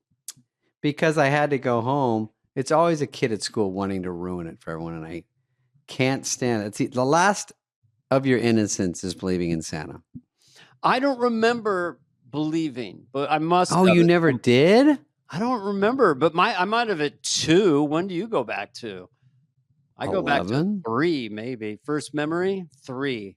Oh, first memory is like 3 or 4, yeah. I think it's more like 4. You're a little slow. Your mom told me. 5. You were in the slow group for reading. Well, I was in 4 years in Michigan from 0 to 4, and all I remember is 2 memories, one in snow and one my mom out front. Maybe I was blanking it out. 0 to 4. I always wondered, how did people reminisce in the year 2? Hey, when were we at the lake? I don't know. It might have been early 1. I don't remember. I think they say a caveman right now is like, 7 is going to be my year. That's the new year, is 7. And why did they always have Native Americans? Is it true they always said, instead of their age, they go, I've seen many winters. I mean, can't they just put a notch in a tree? I thought it was so patronizing. I see this many winters. There you go. I was dating this girl, but let's just say she's seen a couple of winters. You know what I mean? She's getting up there. That's how they were rude back then. Yeah. I think they had it better off than us. All right, Dana, we really nailed it right at an hour, and then we'll have 45 minutes of commercials, so it should work out. We're going to make the commercials extra fun, so stay tuned. I think they're scattered throughout our nonsense. Yeah. Remember to smash that subscribe button. Yeah, smash the fucking shit out of it. It's free entertainment. You can always fast forward. Dane and I are busting our humps over here. we're just trying to lighten your day, your day a little bit. We may change up our style soon. We're going to see what happens in 2024. Yeah. Might get a little more 2025. controversial. All right. I'll leave you with a flex. All right. Thanks for coming, everyone. Thanks for being on my show, David. Yeah, thanks for having me. David Spade's been my guest. Okay, bye. This has been a presentation of Odyssey. Superfly is executive produced by Dana Carvey and David Spade, Jenna Weiss-Berman of Odyssey, Heather Santoro, and Greg Holtzman. Hope you liked it. Ooh.